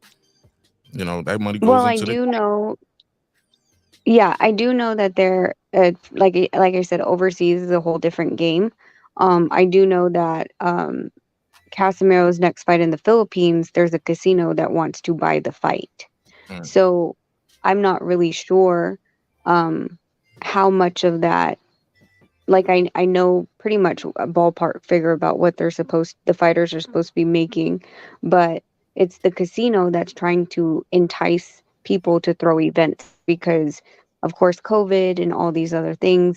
They figure if they get a fight, especially if they have a Japanese fighter that's fighting on that card, the Japanese money that's coming into the Philippines will increase the tourism and the fact that it's a casino. Oh. I have a question. Mm-hmm. So, I mean, this is just for the whole panel. So everybody's been talking about possibly, the Tank Davis versus Ryan Garcia fight happening, but I guess as far as I know, no actual contracts have been signed on both sides. If the fight happens, what network do you think is going to host the fight? Do you think it's going to be on the Zone? Because I don't know about Al Heyman. We don't hear anything from him. We don't know if he's dead or alive. I don't know the man. But we've heard Ellerby say, no fighters are going to fight on the Zone. But then again, Mayweather just fought on the Zone, didn't he? Didn't he just fight on the Zone or whatever? Right. Yeah. So do you think that they would just go ahead and let the Zone host the fight? Or do you really think it's going to be on Showtime? It's got to be one or the other, right? It's going to be one or the other. And considering that Tank is the one that Tank's people or whoever sent over the contract to Golden Boy, I would think that they're basically sending over a service agreement for Ryan to come to their side. So it would be they have the money for it? I don't know. I mean, for me, like I said, like when it comes to those things, I know when I have a contract in my hand, that's all I count on. And then I count on the money in the bank, until anything's signed, and things like that. And, I don't like it sounds harsh and it's no disrespect, but I really don't give a fuck. Because if you have a contract signed with me, then I can take you, like, even if you file bankruptcy, that could be something, and you cancel my fight, that can also be on the liabilities that you have outstanding, and I can collect that way. So, for me, I don't like thinking about if, ands, or buts. I know if I have a contract in my hand, I'm going to get paid, regardless of what decision they make. Now, there's Exactly. the contract law protects you. So, Right. But that's you guys as fighters. As a consumer, I'm asking as a consumer because I don't know anything about, getting paid for it. I have to pay out the money. I'm not getting paid anything to show up in Las Vegas or wherever it's going to be. So if you are a consumer and money's tight and the economy is crazy, um, and you want to try to plan to be in Las Vegas from wherever in the world you're going to be, and I'm not asking you specifically, Rachel, in general, I'm just saying just a general statement. People kind of are watching to see if this is actually going to happen. And that's why people read articles like, oh, Showtime is running out of money or PBC is running out of money or whatever. So it's not a criticism. I think people are trying to just kind of plan ahead and see what's going to be my next move. Is this something I could plan for, or should I, just save my PTO for, a cruise in June or whatever, you know what I'm saying? Like, that's the reason why I think they're not really counting people, pocket watching or whatever. I feel like as a consumer, I'm kind of trying to see, is this really going to happen or isn't? And it doesn't really seem like they've been talking about this fight for a long time. It doesn't really seem like it's really going to happen, for the simple fact that why does it take so long to make such a huge money making opportunity fight if the money is there? It should be well, kind of easy, I would think. it should be. It should be as easy as pie, but the deadline that Oscar De La Hoya gave to Tank Davis said by Monday, if I don't have a contract, we're going another direction. And it's been quiet ever since they received that contract. Ryan had stated on his Twitter that he's not going to say anything anymore until the contract's signed. So if the time is, to be considered, considering that Tank just fought, and when that deadline was set, he sent it over. Now the ball is in Golden Boy's court. As far as if you purchase the fight on pay-per-view, it's still a valid contract, and if it doesn't come into fruition, refunds are going to be sent out. But to your point of, is it going to be or not, I completely understand that. Trust me. I'm going to the Ray Vargas versus Oshaki Foster fight next week. I still haven't bought my tickets because I've been hearing, well, literally, we had something that was supposed to be next day air from Texas on Monday. It's supposed to get here Tuesday. It didn't come till today. And I'm, wondering about the flights, the weather, things like that. And how many of the fights, like, for example, the Charlo fight that I was supposed to go to, but that's here in Las Vegas, it got canceled.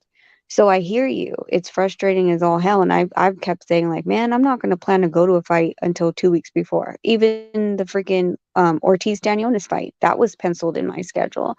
And having 2 little kids, I have to plan for someone to bring them to school, and bring them to all their extracurricular activities, and, and plan accordingly, only for it to fall through.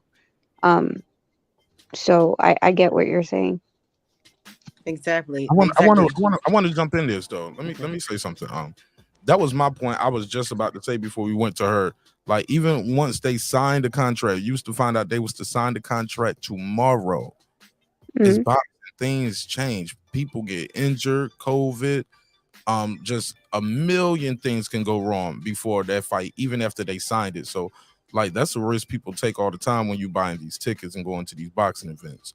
Like, AB on his third opponent. Now, granted, they could have, some situations they would have moved the fight, changed the date, but nope, we're locked in. This is what we doing. We're gonna just find somebody else and then find somebody else. So it's just because they signed the paper tomorrow for Revolution is all I was saying.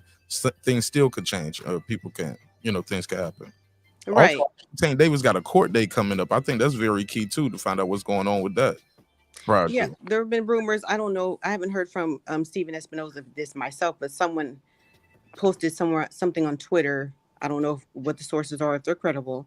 That Espinoza was saying that they are waiting for all of that to go through this month to see. But I'm like, well, how long of a fight camp are they going to have if they're supposed to be fighting April 15th? They can keep training. And he can go to court, do what he got to do at court day over, train at night, train in the evening. But yeah, I mean, that ain't even for us to concern about, though. I mean, how good is this fight camp going to be? Like, if they put the fight on, they put the fight on. Well, no, I mean, if you like to bet on fights, you kind of want to. People who bet on fights and make a lot of money in Vegas, look at all of those things. Okay. They look at but that's a whole other argument of all that other kind of stuff. What the bettors will say, because I mean, I don't know. I mean, they're consumers as well, so I'm just saying. Yeah. I'm just speaking from the consumer's point of view. That's all. Fair enough. All right. Well, fight camp is normally 8 to 12 weeks, depending. If you need a fat camp, you're starting at 12 weeks, but normally a fighter usually ramps at 8. Right. If they're not in the gym right now, and I question any boxer that's not in the gym, we're in the freaking gym and we don't have a goddamn fight scheduled. This is what pisses me off about boxers all the time. And that's why I don't train a lot of them, because of, I won't say the laziness, but I'll say the complacency when they start getting big money fights and they fight twice a year or whatever. And they forget that you are getting paid because you're a professional athlete. If you're a professional athlete, a professional boxer, then act like one. Your job is 365. Right. Lack of discipline. A lot of fighters have a lack of discipline. Yes. You see them blow up in between fights when you should really not. Like you said, it shouldn't be a fight camp. It should be maybe you might have to lose 10 pounds. Your walk around weight, I feel like, shouldn't be any more than 10 pounds more than your fight weight. Because it's really hard to lose a lot of in a healthy way to lose a lot of weight, even in 12 weeks as a human. What they say, healthy loss or healthy weight loss is like a pound a week. You shouldn't really have to, and you have a 12-week fight camp, you shouldn't have to lose 12 pounds or, focus that entire time trying to make weight. You should be focusing on your opponent. So you could be training all you want to, but are you focusing on the opponent that you're going to fight? But you drop weight a lot faster when you're training, especially if you're training year round. So that 10 pounds, you'll lose that 10 pounds will come off you in a week or two. Well, that's what I'm saying. Well, that's what I'm talking about. But a lot of times they have way more than 10 pounds to lose. Look at Errol. I didn't even finish, but go ahead. A lot of old school trainers will want their fighters to come in a little bit overweight so they have logs so they won't burn out during the camp. Like Mark said, if you lose that 10 pounds early, you're going to be running on fumes by the time the camp is over, and you might go in there mentally exhausted and get your ass knocked out. I don't know about that. I think 10 pounds is, I think we need to consider that, and this is something that's always been irking me about the IBF. 10 pounds though is different from 10 pounds someone that's in light heavy. Nonito doesn't gain weight easy. A lot of these guys don't. And so a 10 pound to a 115 or 118, or they're by fight night they're 128, which Nonito right now is 133, and he's not in camp. By the time he starts camp, he's 129 walk around.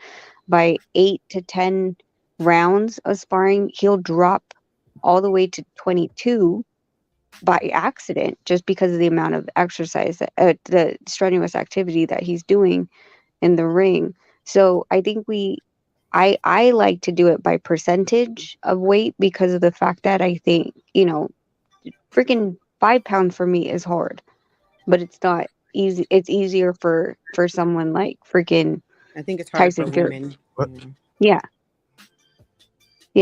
But I'm just saying, like, within the weight divisions, like, it's, for example, when I was at 195 after I gave birth to my son, it was easy.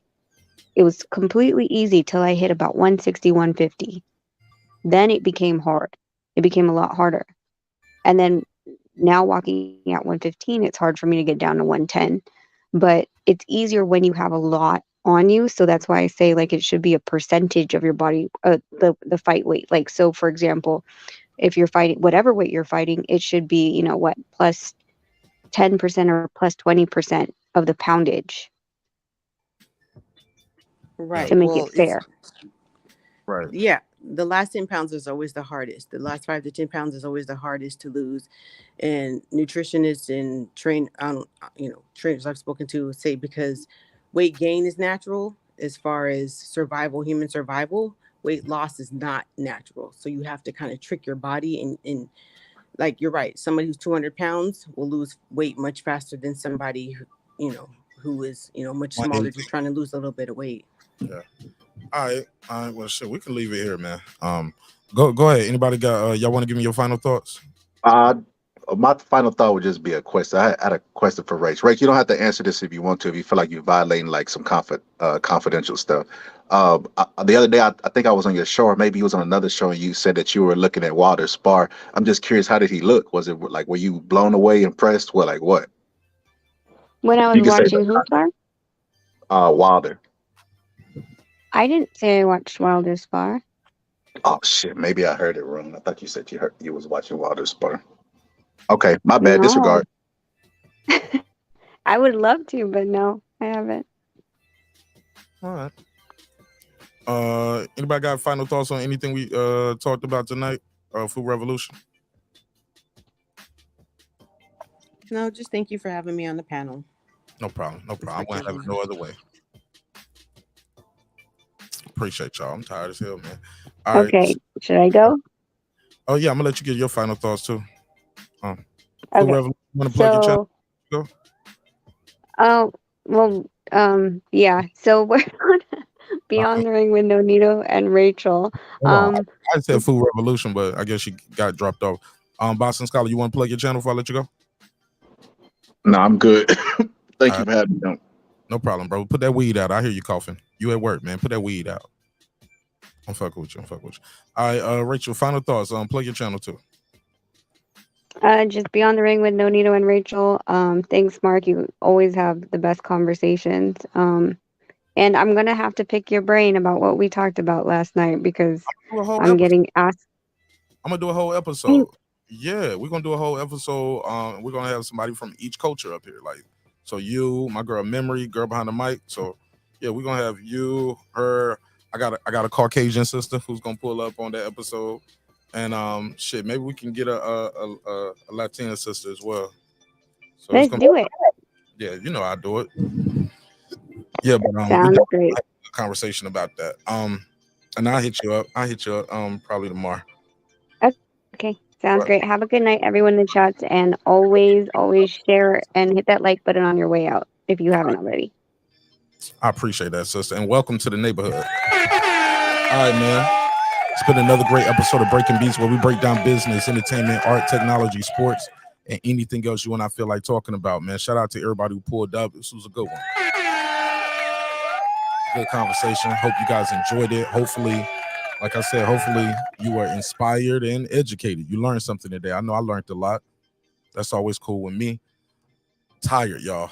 I was tired, boss. Yeah, we had a long show yesterday, and I had a good workout today. Did the Donaire regiment. Kicking my ass, but it's getting me in shape though. So yeah, I'm excited about it. Let me do a neighbors only roll call and we'll close this thing out because without the neighbors, the show would not be the show at this level. So boom, let's close it out like dear. Here we go. What up? Shout out to Beyond the Ring with Nonito and Rachel. Welcome to the neighborhood. What up? Kansas City Mac. What up? Ill Status Boxing. What up?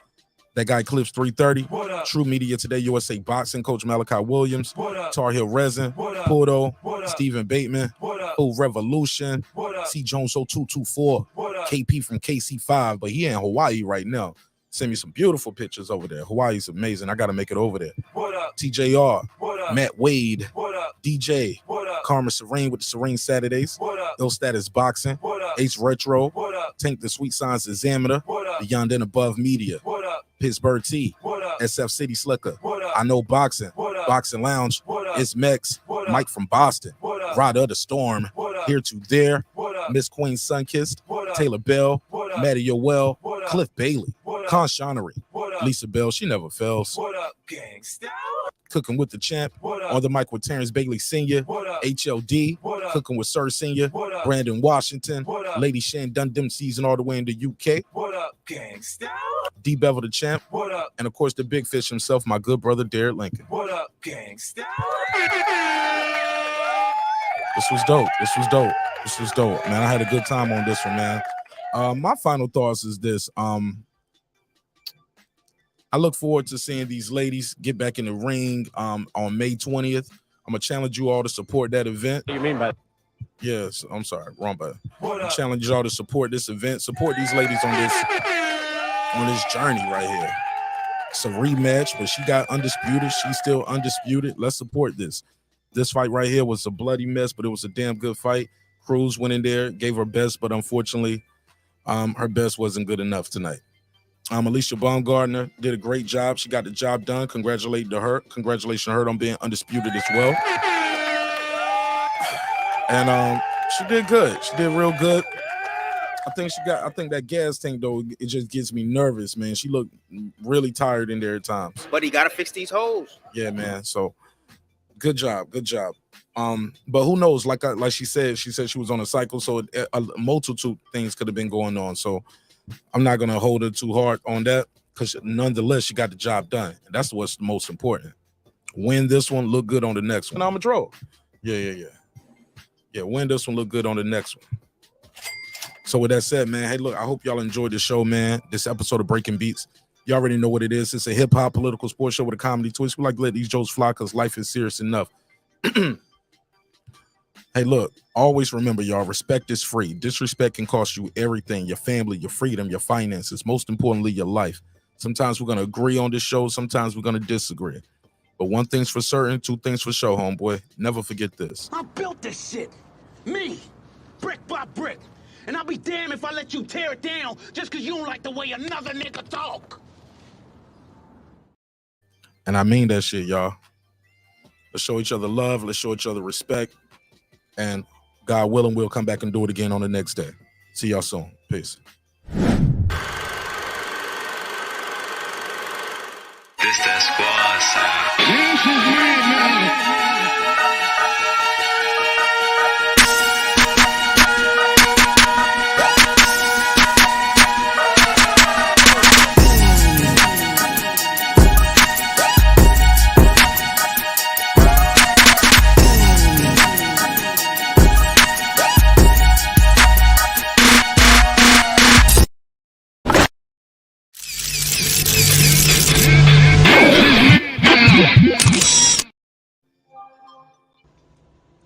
Subscribe. I don't care how many subscribers he has. Support him.